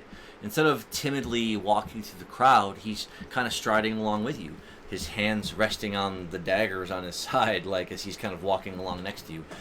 As you do predate hide, you kind of, hop behind an awning of a building and you kind of bounce around behind a couple people as you're trying your best to keep up with that goblin girl who is, slinking in between people and around and through with some speed and deftness. You roll higher, so you're able to keep up for that turn. So now going to Irving and Slippy, continuing walking down another 3 or 4 blocks, you do see the place that must be the Patchworkery. Irving and me. Irving and I keep saying Slippy, and I need to say Sprinkles. Irving and Sprinkles will end up at the Patchworkery. Irving, Sprinkles, and so and you notice that the windows have displays, with fine-looking cloth draped over hooks and nice-looking dresses and suits. And as you walk up to it, it looks like a big, wide building. And as you walk in, you're instantly greeted by the smell of heavy, dense fabric, and leather and of polish. And wood. You smell all of that stuff as soon as you walk in. There's quite a few people looking through baskets of clothes, examining rolls of heavy cloth, perusing aisles over here on the side where there's dresses and suits, but also regular shirts, tunics and trousers. There's also, you see boots. Maybe they do cobbling here as well. And you see hats and different kinds of desert masks, all laid on racks and shelves on the left-hand side. And through the center, there's another little bit of an aisleway where, again, they have baskets that have heavy bundles of clothes in them. And there's, an elf here and a human here kind of, rummaging through them looking for something in a size maybe. And as the two of you get, make your way down that aisle and you see the counter on the other side, and set up on that counter looks like it's just a mess with threading needles and bits and tattered pieces of cloth and fabric and leather laying about here and there. As you walked up, there was a customer behind the counter, or on as you walked up to them, you're behind them as they're attempting to kind of make a deal or something with the shopkeeper. Finally, they just kind of throw their hands up, right?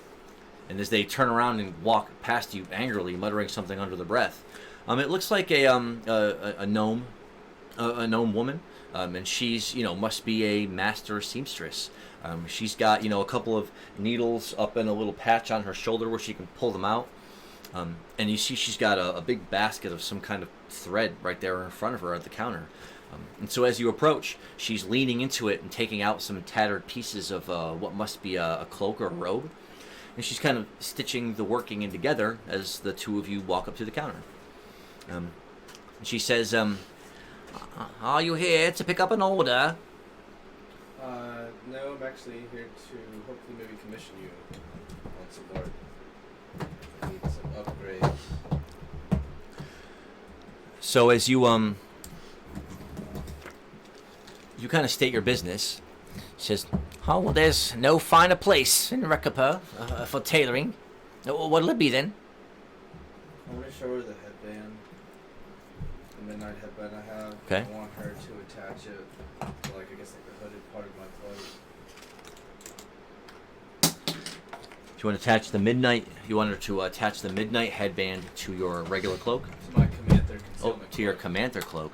Yeah, So commander concealment. looking at the midnight headband, she kind of lays it out in front of her. She goes, "That's not bad." And then as you lay out the commander cloak, she goes, "Oh, I see you've got the touch for the fine, my friend. They're a little expensive, but I can do this for you. It will cost about 300 mil." 300 mil. Is there any other upgrades, or do you maybe have another commander hide or anything you could do? Maybe magical thread you could use to help invigorate the power of the commander in it. Now, comanthers are difficult to catch in the wild, and they're kind of rare. So you don't really see their fabric or their hides very often. You'd almost have to find like a fur trader or an animal hunter or someone special that would have something like that. But she does explain that she can weave it in to the hood of the cloak, so that when you put the cloak over your head, the headband is laced up against the top of it, so it drops over your forehead, Okay. and it's interwoven into the cloak behind it is to wrap around. So that, and you've had this cloak on for a while, and you've done some rough and tumble things, and so she'll clean it and press it and repair any nicks or damages. Okay, awesome. But there's no upgrades? Like metal thread or anything? That's a little more expensive, and it takes more time. And she does admit that you're not the first adventurer to come in here asking to imbue metal thread or filament into cloaks or clothing. So that is a technique that she is familiar with, but it takes much longer and is more expensive. How much more expensive? It would all to attach the cloak to the knight headband and to interweave the cloak itself with thin metal fiber. I mean, that would be like probably like 750. Okay. And how long would it take? It'll take a couple of hours. I'll just put I'll just do the first option because I'm trying to go to the magic shop now. So. Okay, so you pay the original amount, was it 250? I think so. Yeah, just to bind the midnight headband to the cloak, 250. Can I roll the haggle with my charisma? You can roll to haggle with your cat-like charisma. That is a 3. She chuckles softly at you, says, "You are a fair Khajiit, but not my type." Can I ask her how much it would be to just have my set of brass knuckles put into gloves, so like padded gloves, so that it would just be easier to hit harder with them without damaging my hands? Yeah, she can take regular adventurer's gloves, or even what they would call fighter's gloves, which have padding around the fingers and the back of the hand, and interweaving, you have to tear it open a little bit and work the knuckles in, so that when you put the gloves on, you're putting your fingers through the knuckles all at the same time. Right. For something like that, it'd be about 150 mil. Sick. I would love to do that. Thank you, Madam Taylor. Right. So your item, and watching her work, she takes a certain size needle out of the pin cushion on her shoulder, puts the thread through it instantly, and she's just sewing your headband onto the front of the cloak. And then, as she pulls out some kind of a long, thin, almost like a letter opening blade, she does a deft movement, cutting a strip of your cloak away. Then she starts binding and sewing the midnight headband into the back of it. So it only takes her a few minutes to do that technique. And so we'll say that you have the... I'll erase the midnight headband. Yeah. And the Commander Concealment Cloak. Now you can call it the Midnight Commander Cloak. Okay.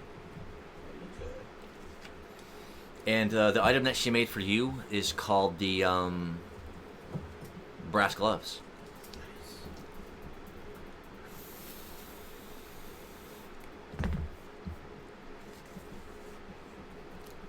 So as you're conducting your business in the patchworkery, it cuts to Drum.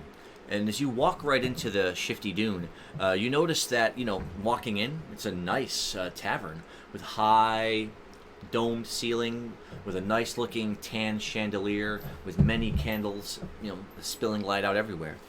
The tables are made out of wood. Some of them look to be leaning or rickety, but they're and with notches and grooves and stains all over them, as many taverns have.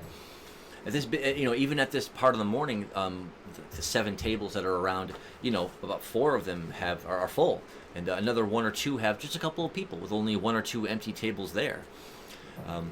It's got a wide open sort of an area in the center with the tables around the outside where dancing maybe happens, or if people come and play music in here, they could maybe play in the center.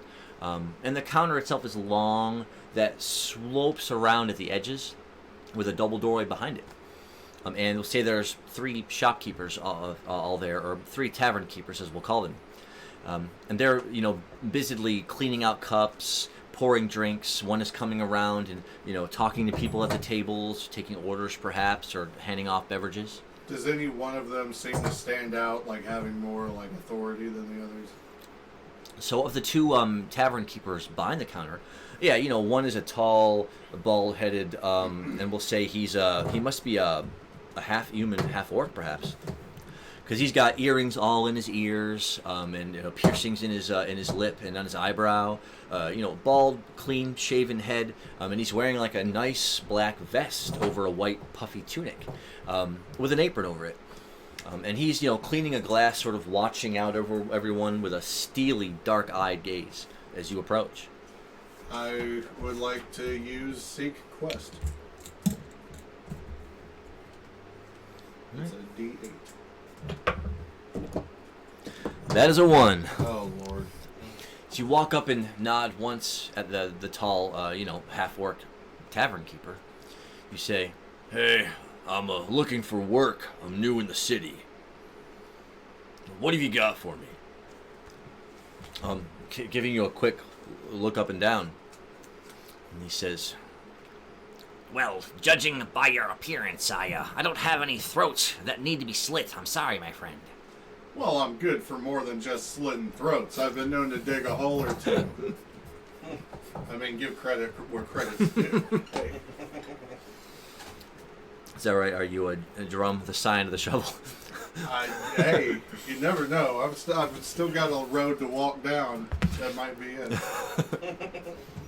Well, on 1, he shrugs, and he goes, Well, what's your specialty then, the Namekian? I mean, I could do a little bit of anything you ask me to do. What do you need done? I can stretch. I can get real tall. I can meditate. Hey, I can help you with spiritual enlightenment. It's like, And you say you can stretch. Oh yeah, all the time. It's like, and he kind of looks up, and as you look up, and it's a high domed ceiling. It's like a 2-story building, but it's all just walls, and there's a couple windows here and there that look caked and laden with dust. And where the chandelier is, there's the occasional cobweb going to and fro amongst the ceiling. So, reaching behind the counter, he takes out what looks like a thick cloth rag, and he says, Can you reach up there and get those cobwebs? Can't say it's beneath you. I can certainly try. Let me just look.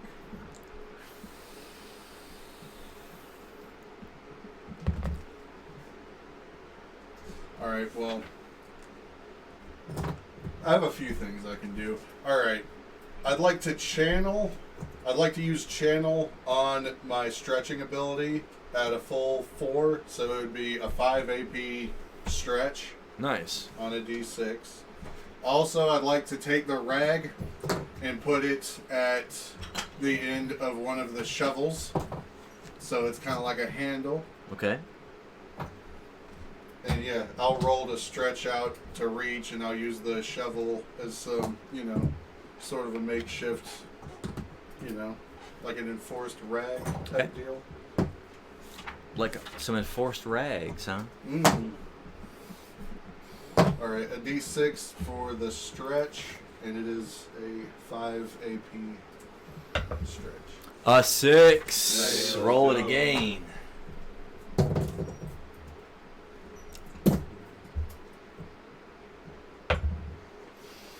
So, With both hands, and as soon as you reach up, your arms extend 2, 4, 5, 6, 8, 10 feet.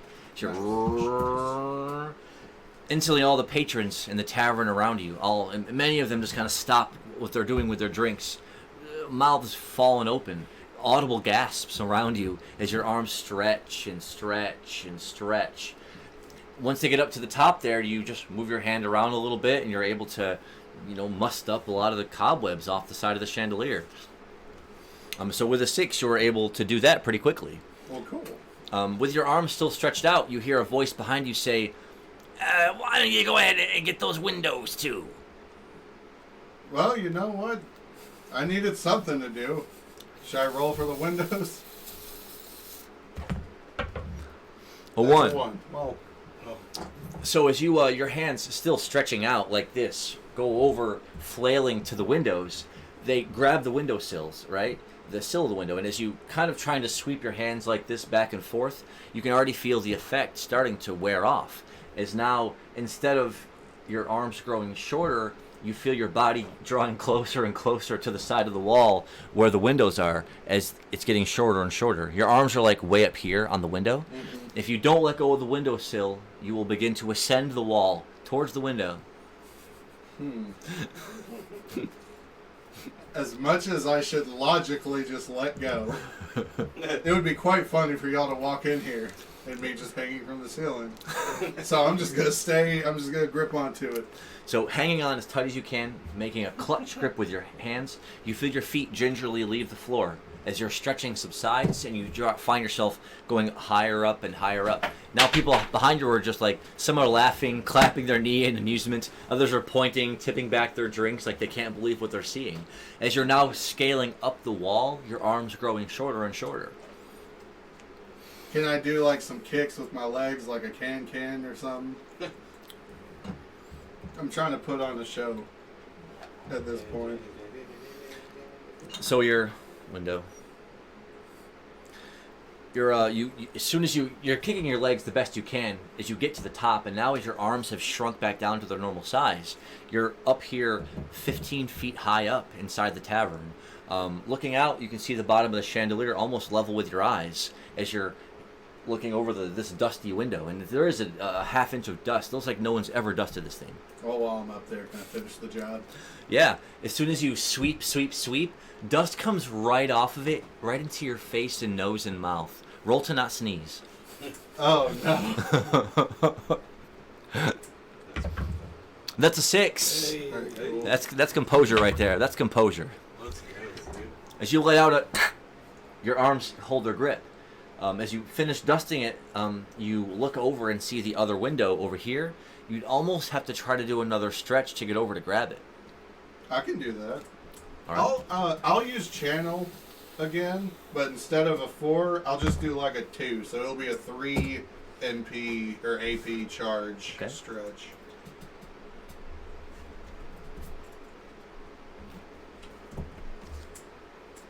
It's a 2. Well, because it wasn't as high up as it is far over, only about 7 or 8 feet, you do reach out with one hand, and it eventually stretches further and further and further until you feel your hand on that windowsill. But now you'll have to probably let go of this one. I'll go for it. As soon as you let go, you feel your body swing like a pendulum, like this. Ooh. Oh, hell yeah. And as it I like to go, woo! you let out a brief shout of exhilaration. Woo! Swinging this way, and then back this way for a moment as your arm draws up closer and closer as you're now hanging with one arm from that windowsill. Do you sweep off the dust with your other hand? Yeah. Do you hold your breath first? Yes. I hold my breath and close my eyes, just kind of do a little... Yeah, go ahead and roll a d6. Wow. Can't believe I did that. A 2. So you do sweep with your eyes closed and your mouth shut, sweep the dust the best that you can. But then as you let go, some of the after effects of the dust get in your eyes just a little bit, making them water. Trying to wipe it like this, you feel your other hand just subtly slipping to let go. I'll just grab with the other hand and face the pain with the eyes. Right, gritting your teeth, you reach up and you grab the other side of the windowsill with your hands like this. So now you're kind of hanging here. You're about 15 feet up. You definitely did dust it off. Are there any more? Oh, I didn't? You did. Okay. Are there any more windows? Not on this side, no. Okay. So it's pretty much clean up there? Yes. All right. I would like to use a 4 AP charge stretch to just slowly, calmly, gracefully get back to the ground. Okay.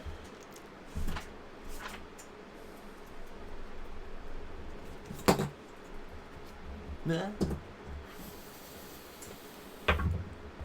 4. So this time, as your arms stretches out again, as you find your body lifting lower and lower and lower towards the floor, channeled with a 4, you got about 3/4 of the way there. Your arms extended about 10 feet. So you'll have to drop down the rest of the 5 feet. So letting go, you just fall and land on your feet right behind this table. Can I land with my fist down on the ground like I'm a superhero? Just to try to really razzle-dazzle the crowd. Yeah, and as soon as you land, of course, you tried to punch the ground because your arms were, like, shrinking down. They were still 8 or 9 feet long. It was like a rope. So as soon as your fist comes down and hits it, it's all like a spaghetti of arms just dropping in a pile around it. Exactly. But doing that and standing up, the crowd lets out a boisterous round of cheering. So walking back over to where the shopkeeper or the innkeepers are standing at, behind the counter, you put the rag back on the countertop. The innkeeper gives you an appraising nod, and he says, Well, effective and entertaining. That's right. You are quite the Namekian indeed. That's right. so he'll give you 40 mil for doing that. Nice. And he says, and leaning close, he says, Will you be here for the next couple of days, good Namekian? If there's opportunity or something to be found, perhaps. Well, I heard that the prince had just left town. I'm sure when he gets back, he will conduct the grand festival. And when he does, we may need a little extra security. I can definitely keep that in mind. Keep that with some people.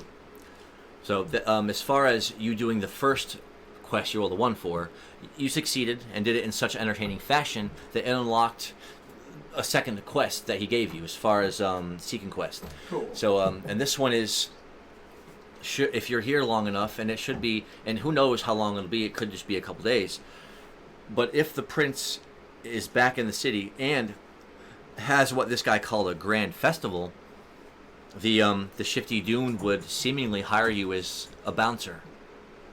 That would be awesome. Nice. What a quest. Call it Bouncing the Sand. Nice. So as you take his money and kind of you guys are talking about the quest he's offering, it cuts back to Slippy and Egan. They were winding through the thick, busy street, trying to chase after that goblin girl. Of course, she seems to be in her element here, as she's deftly navigating in between legs and around corners quickly and through the street, navigating effectively. So she's going to make another attempt to, all of a sudden, without no warning, cut left into an alleyway quickly. Roll to follow. I roll a 5.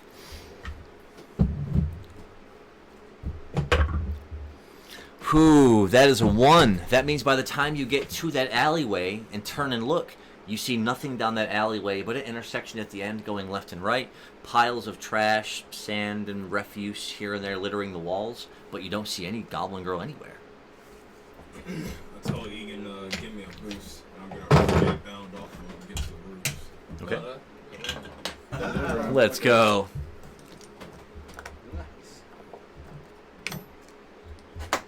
Let's figure. Alright. Oh, well, I guess Egan needs to have a figure then, doesn't he? Oh wait, does Egan get to roll to keep up or? A 3. Yeah, I mean he would have arrived there about the same time as you, and with your agility, I think we double his. Okay, so this is the street. This is the alleyway. This is you staring down it, and there are people walking past you in this direction, in the street behind you. Alright, here's my roll for the predate now. Oh, I'm gonna use Raving Sonata.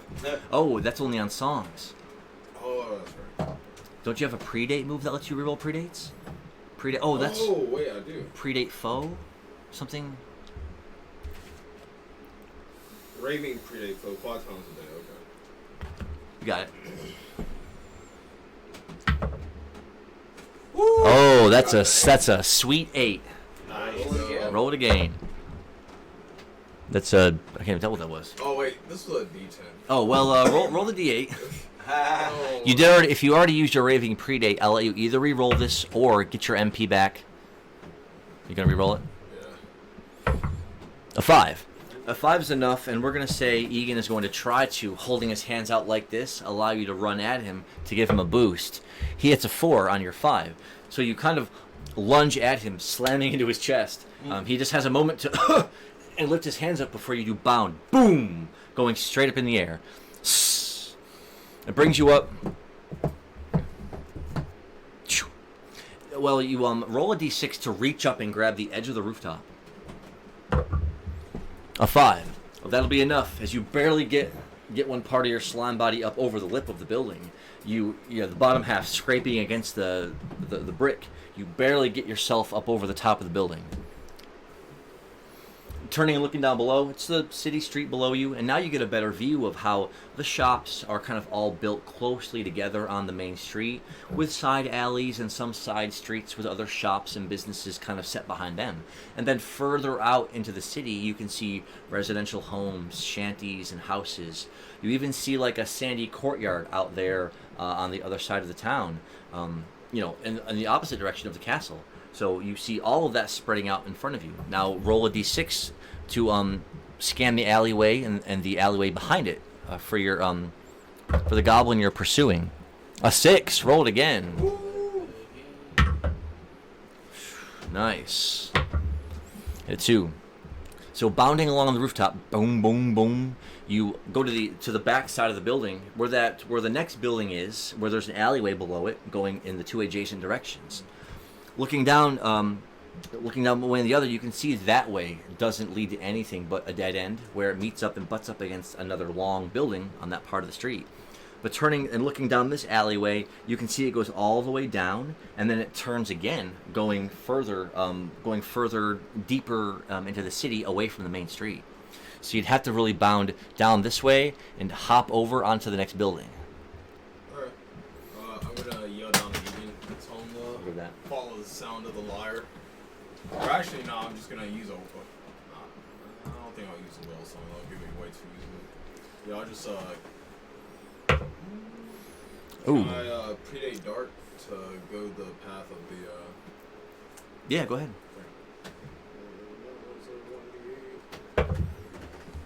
That is a 2. So, dashing forward, you cover about 6 feet of distance in one bound from the dash. Now roll a d6 to hop over the alleyway onto the roof of the next building. Oh, can I use creative bound for the hop? Sure. Oh, that is an 8. That is an 8. Roll it again. So this, you cover that alleyway, and it is about 7 feet wide, but you bound across it in one massive leap, landing on the building on the other side. Coming to a skittering stop, this is a smaller looking building that may be a warehouse, or they may do some kind of building inside of it. But turning and looking down that alleyway, it goes all the way down, and you see what looks like it may be a hut or a shanty right at the end, with no doorway, and it's a simple looking little, maybe like a single room type of a hut all the way at the end of the alleyway, with bigger buildings that may be houses around it, but it's their backs or their sides to it. And you see no door, just a simple, dirty-looking gray curtain. I wave down to Egan and I tell him to go check out that hut.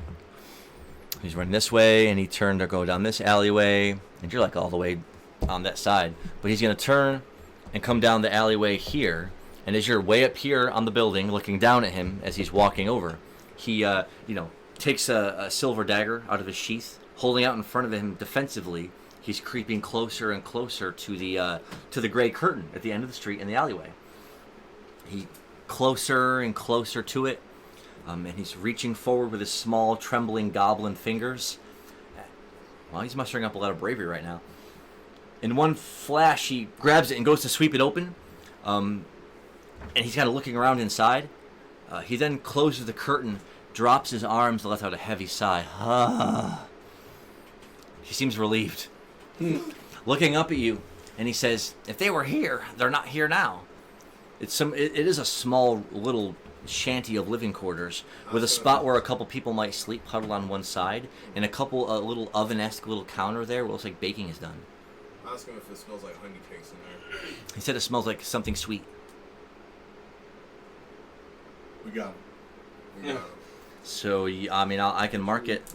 I'll mark it so that I remember where it is. I'll use the other half of the map, or the other half of the painting, Okay. and I'll use that as a map of the alleyway. So in relation, and you can, from this rooftop, you can see over off on your left where the wall of the city is that you had seen when you first approached. So it's over on this side. So roll a d6 to make a crude drawing on the back of the map. That is a 1. You'll almost have to attempt it again. And it will take probably the remainder of the turn. A 6 will do it. Roll again. So as you're up on the top of the roof, looking around, drawing long, scribbling lines and edged corners, trying to map it out, we'll come back to Irving and Sprinkles. The two of you were finished in the patchworkery, is that right? I think so, yeah. Okay. Right.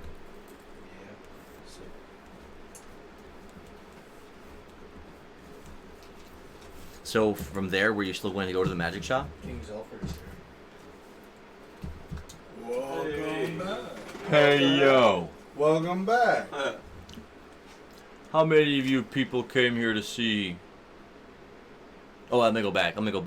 Scott Hall, he goes, "Hey, yo. It's survey time." King Zelfer already knows. Welcome back. They've been exploring the desert castle city of Rekoppa since they arrived here an hour or two ago. They've already been fervently trying to recruit characters, pick pockets, spend money. They've been having a run at the castle city so far. And so make sure that once the stream is over, you jump back on Twitch and have a look. We also did night games and we did hits and misses. They are evil. They're bad. Yeah. Pocketed a child. He pickpocketed the Slippy and Egan are in chase of a downtrodden looking honey cake selling goblin child. Yeah, we definitely did do hits and misses. It was awesome. Again, go back and watch it. There was a couple turn 4 wins, but no turn 3s or turn 2s or instant wins tonight. But maybe next time. So it's been a lot of lootery, a lot of... again, they did recruit a dwarven blacksmith that'll end up going back to the caravan for a large fee. So, and as it comes around to Irving's and Sprinkles' turn, was it that you were going to go to the magic shop? Yeah. Yep. So you do have to backtrack a little bit walking south down that main street of Rekoppa. And there's, also ample opportunity for as many street vendors are roasting pheasant legs and cooking different kinds of foods and stews for any of you just to stop and spend some mill and buy food.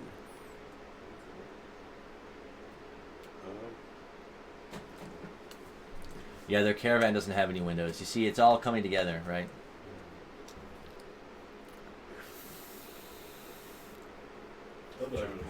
looks good. Yeah, I got whale meat. So, pushing on past everything through the thick city streets, it takes you back towards the southern or the central part of the city.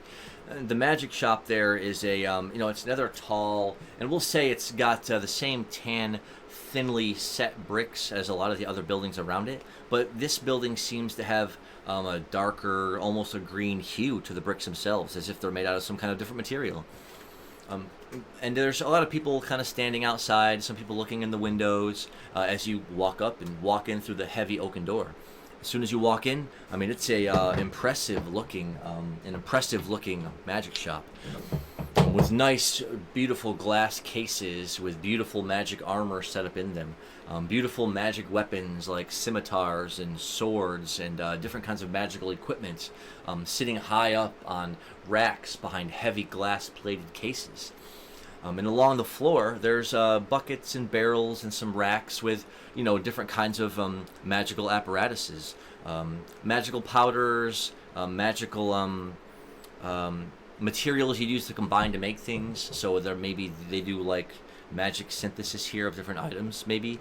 And you see magic staves and magic wands, and you see long, wizard staffs with jewel-encrusted tops, and you see all sorts of different magical items. And the majority of them are higher up, set up on the wall, on higher shelves, with thick glass cases over them for protection.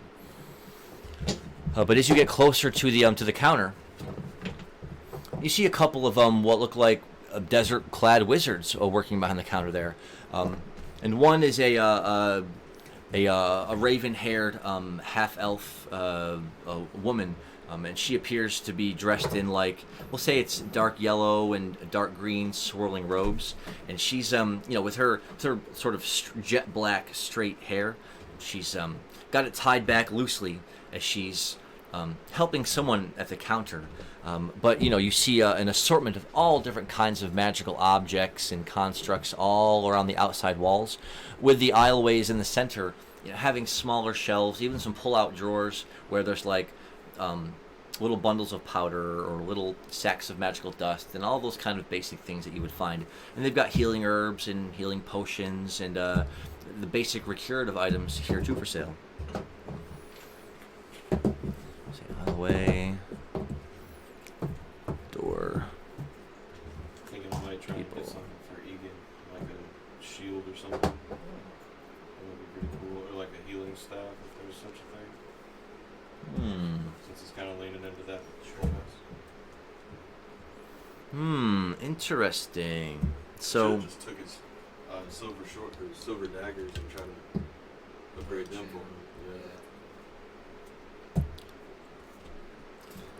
But that's okay. I'm gonna do that to mine. So, walking up to the counter, there are two wizardly-looking types back there, working or helping customers, packing things out of boxes, setting things behind the shelf underneath them. So there's that dark raven-haired. What did I say? She was a half elf, and then another, a tall, and he could be, he must be a half human and something you don't recognize, with thick orange blotches on his skin all over his face. He's got tiny little orange antlers, and he's got shocks of yellow hair coming out in all directions. And his neck is long, and he's easily 7 feet tall, with a long yellow bit of mane going down underneath his cloak that you can see. And his robes are, we'll say again, they're like an orange and green spotted. And he's, up there, and he's even got a bit of a longer bit of a nose with an animal-like snout. You've never seen anyone like this before, so you don't even know what he is. But he's there behind the counter as well, with his sleeves rolled up, as he's unpacking things from a crate.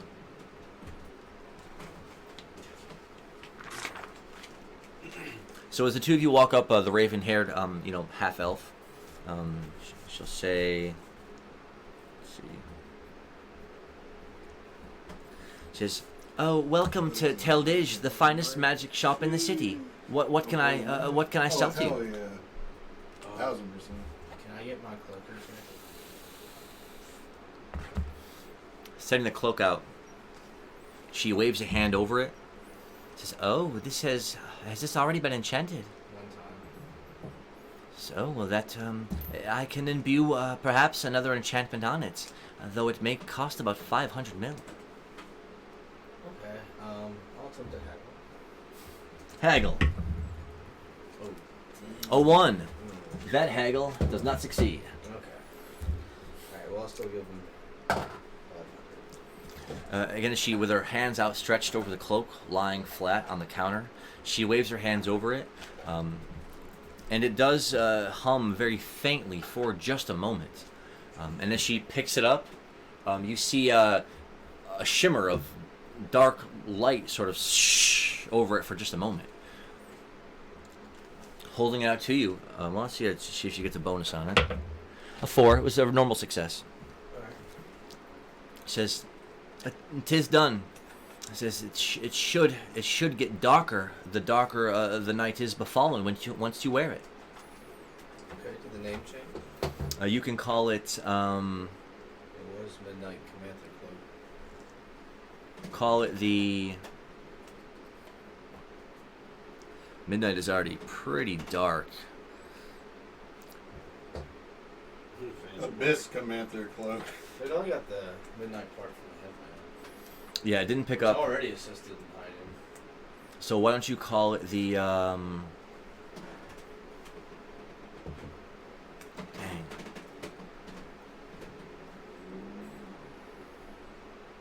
Call it the Ink Tread Commander Cloak. Ink tread? Ink Tread. Tread.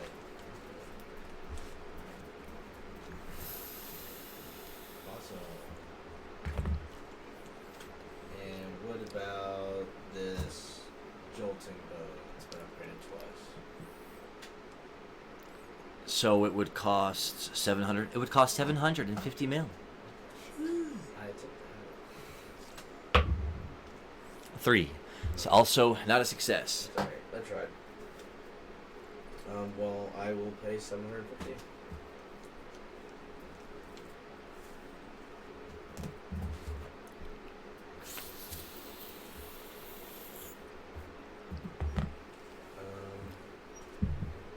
So I want to upgrade the jolting bow. So well, for that, that's a D8. That's a 1.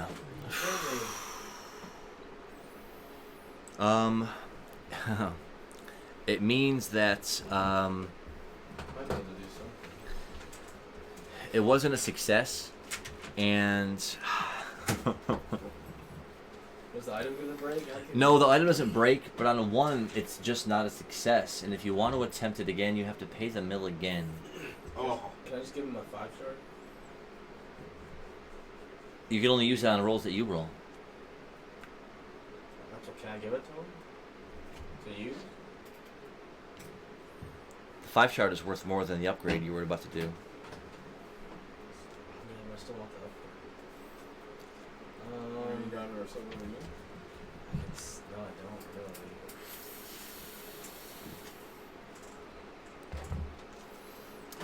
Failed upgrade. It does not happen very often. Especially on the higher tier. I mean, the higher level you enchant it, the higher the risk that it goes wrong. The weapon didn't break. It didn't lose any of its previous properties. That attempt just didn't succeed. Now I'm a little wary. Might ask for a discount because of that. Should have got something Can I sell these fortune rings? Yeah, you're at the magic shop. You can sell those. They sell for like 200 mil. Okay, so that's 200. I also want to sell these 2 short swords, a long sword, and an engraved long sword. Those would be better off suited selling at a smithy or an armory. Did they give me something for it? Yeah, they'll give you less. The 2 short swords, they'll give you like 40 apiece. The long sword, they'll give you like 50. And what was the last one? The engraved long sword. Oh, that will give you 90. So that was 90 plus 50 plus 40 plus 40. 220. I don't know if that's right. I think I'm right. It was 40 plus what? 90 and 50. 40, 40, 50, 90. it's 180. Oh, It's 240s though? yeah. Okay.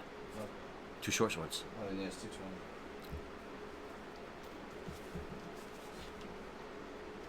Look like it's got 2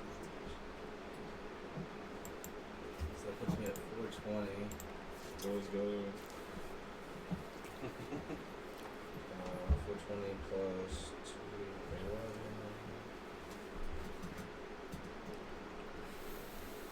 631. Will they give me a discount since I messed up last time for 631? Yeah, she admits that she actually feels kind of bad because normally she's, you know, I consider myself one of the best enchanters in the city. To which the tall, strange-looking person next to her lets out almost like a gruff whinny. I was like, hardly. Everyone knows I'm the best enchanter in the city. She goes, huh? You keep telling yourself that. I was like, how about you guys prove it? Do you want to let him try it instead? Yeah, if he fails, he has to pay for the next one. So 631 to do the bow again. Yeah. He got an 8. Oh, man. No. Hey, best enchanter in the city. Does he get a bonus for an 8? Yeah, yeah. That was your lightning bolt, right? Yeah, it's called Joe. So as you set it on the counter and he waves his hand over it, it does dance and light up with electrical magic. It hums once and twice, crackling off over the sides of the counter. As he places a finger on it, almost this little small white point of light outstretched from his finger just spreads into the bow. What was the name of the bow before? The jolting bow. We'll call it the Thunder Jolt bow.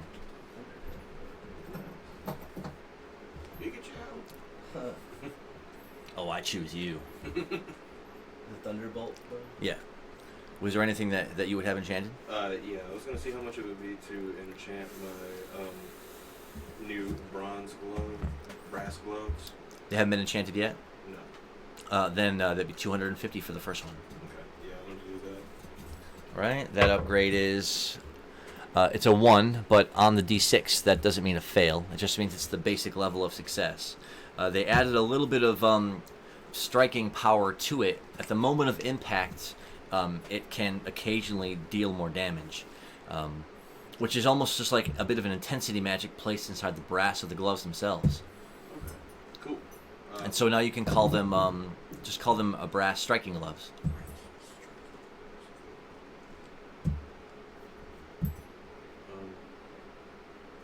And then I just wanted to upgrade my Gust Dagger and Rot Dagger. And they've both already been upgraded if they're Gust and Wind, or Gust and Earth. Yeah, it should be, if I'm not mistaken, 500 apiece. 500 apiece, you've got it. Sick. Those are level 2s, so it'll be a d6 for each. Shoot, a 1 and a 4. Dang. So on the Earth Dagger, it only gets upgraded slightly. For the 500 mil, I'll call, what was it called before? Rock Dagger. So now we'll call it the... Call it a Shatter Dagger. And what was the Wind Dagger called? Gust Dagger. The Gust Dagger. Now I'll call it the Typhoon Dagger. Nice.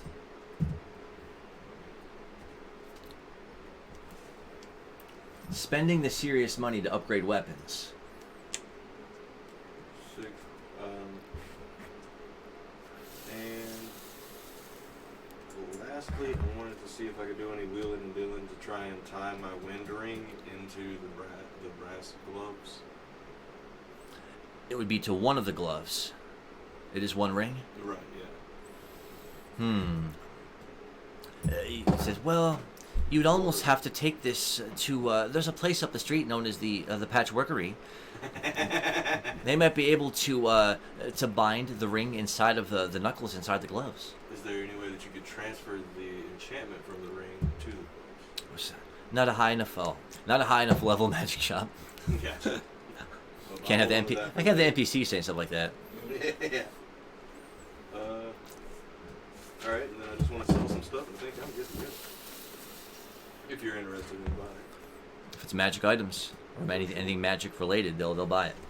The Black Wisp scarf. It's Falman's scarf. To see if they want that. Says, "Oh, did you say this was the scarf of the Dark General Falmin?" Yeah, I'm wearing his pants too, or his shorts. I got his head too. You don't want to buy? Well, they'll buy the scarf for 300 mil. Nice. I'll sell that for you. Well, first, can you tell me what it does?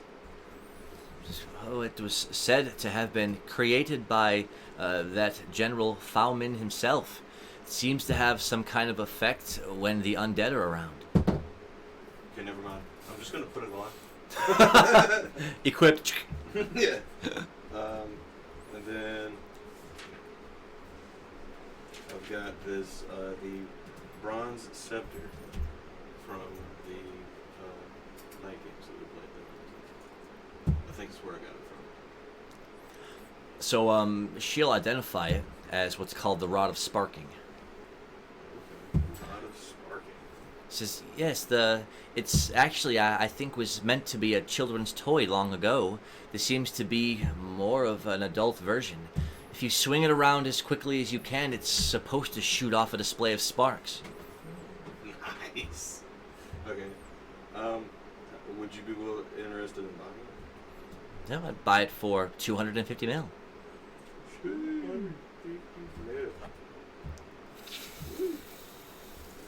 Yeah, I will sell that. And how much would you give for this summoning shop? Oh my, that doesn't seem to be an item I'm familiar with. It seems quite exceedingly rare. I don't think I could buy something like this. That makes sense. I appreciate you looking at it anyway. What about a... that's okay. I don't think I have anything else I'm be willing to get rid of. Double check. Yeah, nope. That is all good. That is all of the business I was just here. Oh, what's that? I don't know how much you're selling AP potions for. Yeah, how much are you selling AP potions for? Oh, well, one of our more popular items. They're 200 mil apiece. Jiminy Crickets. Yeah, let's burn the whole Inflation. Can we hold this shop up? What are the chances that we could get out of here if we held the shop up for all their AP potions? I mean, we don't have a hideout in the city. Yeah, that would be a terrible idea. Scratch that. I just got upset.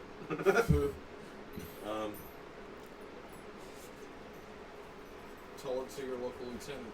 How many do I have already? Oh, I ain't. Oh, I'm good. I forgot that I bought all those AP potions. So is there anything else that you would do in the magic shop then? As of right now, I got all of my weapons upgraded. I think I'm good. For real.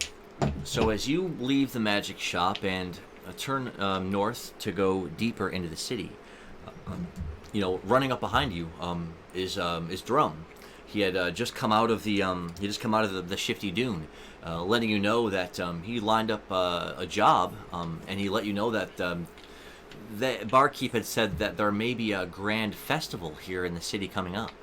Nice. That is if the prince makes it back while you're here. And so as the two of you meet up with Drum, you then see Egan walk up to you too from amongst the people in the street. And as you look around to where Slippy is, Egan just points up, looking up to the rooftop. Slippy is kind of standing up there, looking around with his painting in his hand, as if he was using it for something. And that is the four of you standing right there in the center of that busy intersection. And we'll say it's still in the morning. You've only been here about an hour or so in Rekoppa City. And so, you still have some investigating to do. There is the matter that there is supposed to be some kind of a dungeon under the castle that you have to kind of work your way around as well. So all of those things and more we will address in the next session, guys. We are right at time. So if you've been here, from the beginning, or just jumped in the middle, or just catching us at the end, folks, we are glad for y'all for tuning in. We appreciate everyone. Thank you for jumping in and checking out our stream and our TTRPG using that progressive D6 system. And if it ever inspires anyone to adopt this system and use it themselves in a game, I definitely hope you do. Don't feel like because there's only one system or two out there and they're the only ones because they're the most popular, that they're the ones that you have to use. if you want to do something different, I would say go your own way and do your own thing, because that's that's where the magic is, if you ask me. But I'll leave everyone right here, standing in the busy crisscrossing of people, right in the center of Rekoppa Castle City. Still sprawled amongst really the jewel of the desert. But we'll leave it here, and we will be back next Monday for actually it'll be episode 11 as we get into what they're gonna do deep within this magical and mysterious desert city. So again, I want to thank everyone for tuning in. I'm going to upload this to YouTube, so make sure you go to youtube.com/StevieMillPlays. Watch those videos, like and subscribe if you want to do that as well. So we definitely appreciate it. And if there's anything that anyone wants to say before we depart for the night? Make sure to stretch and stay hydrated. Yeah, make good decisions. Yeah. Don't take any unnecessary risks. Huh. Good advice. Don't Steal forget. stuff from children. Yeah, steal from children. Don't forget to meditate. Stab people in the back. Eat your honey cakes. Practice on the weekend before you practice on bigger targets. Stay in school. All good advice. All sagely advice. All right, everyone, thank you again, and we will see you Next time!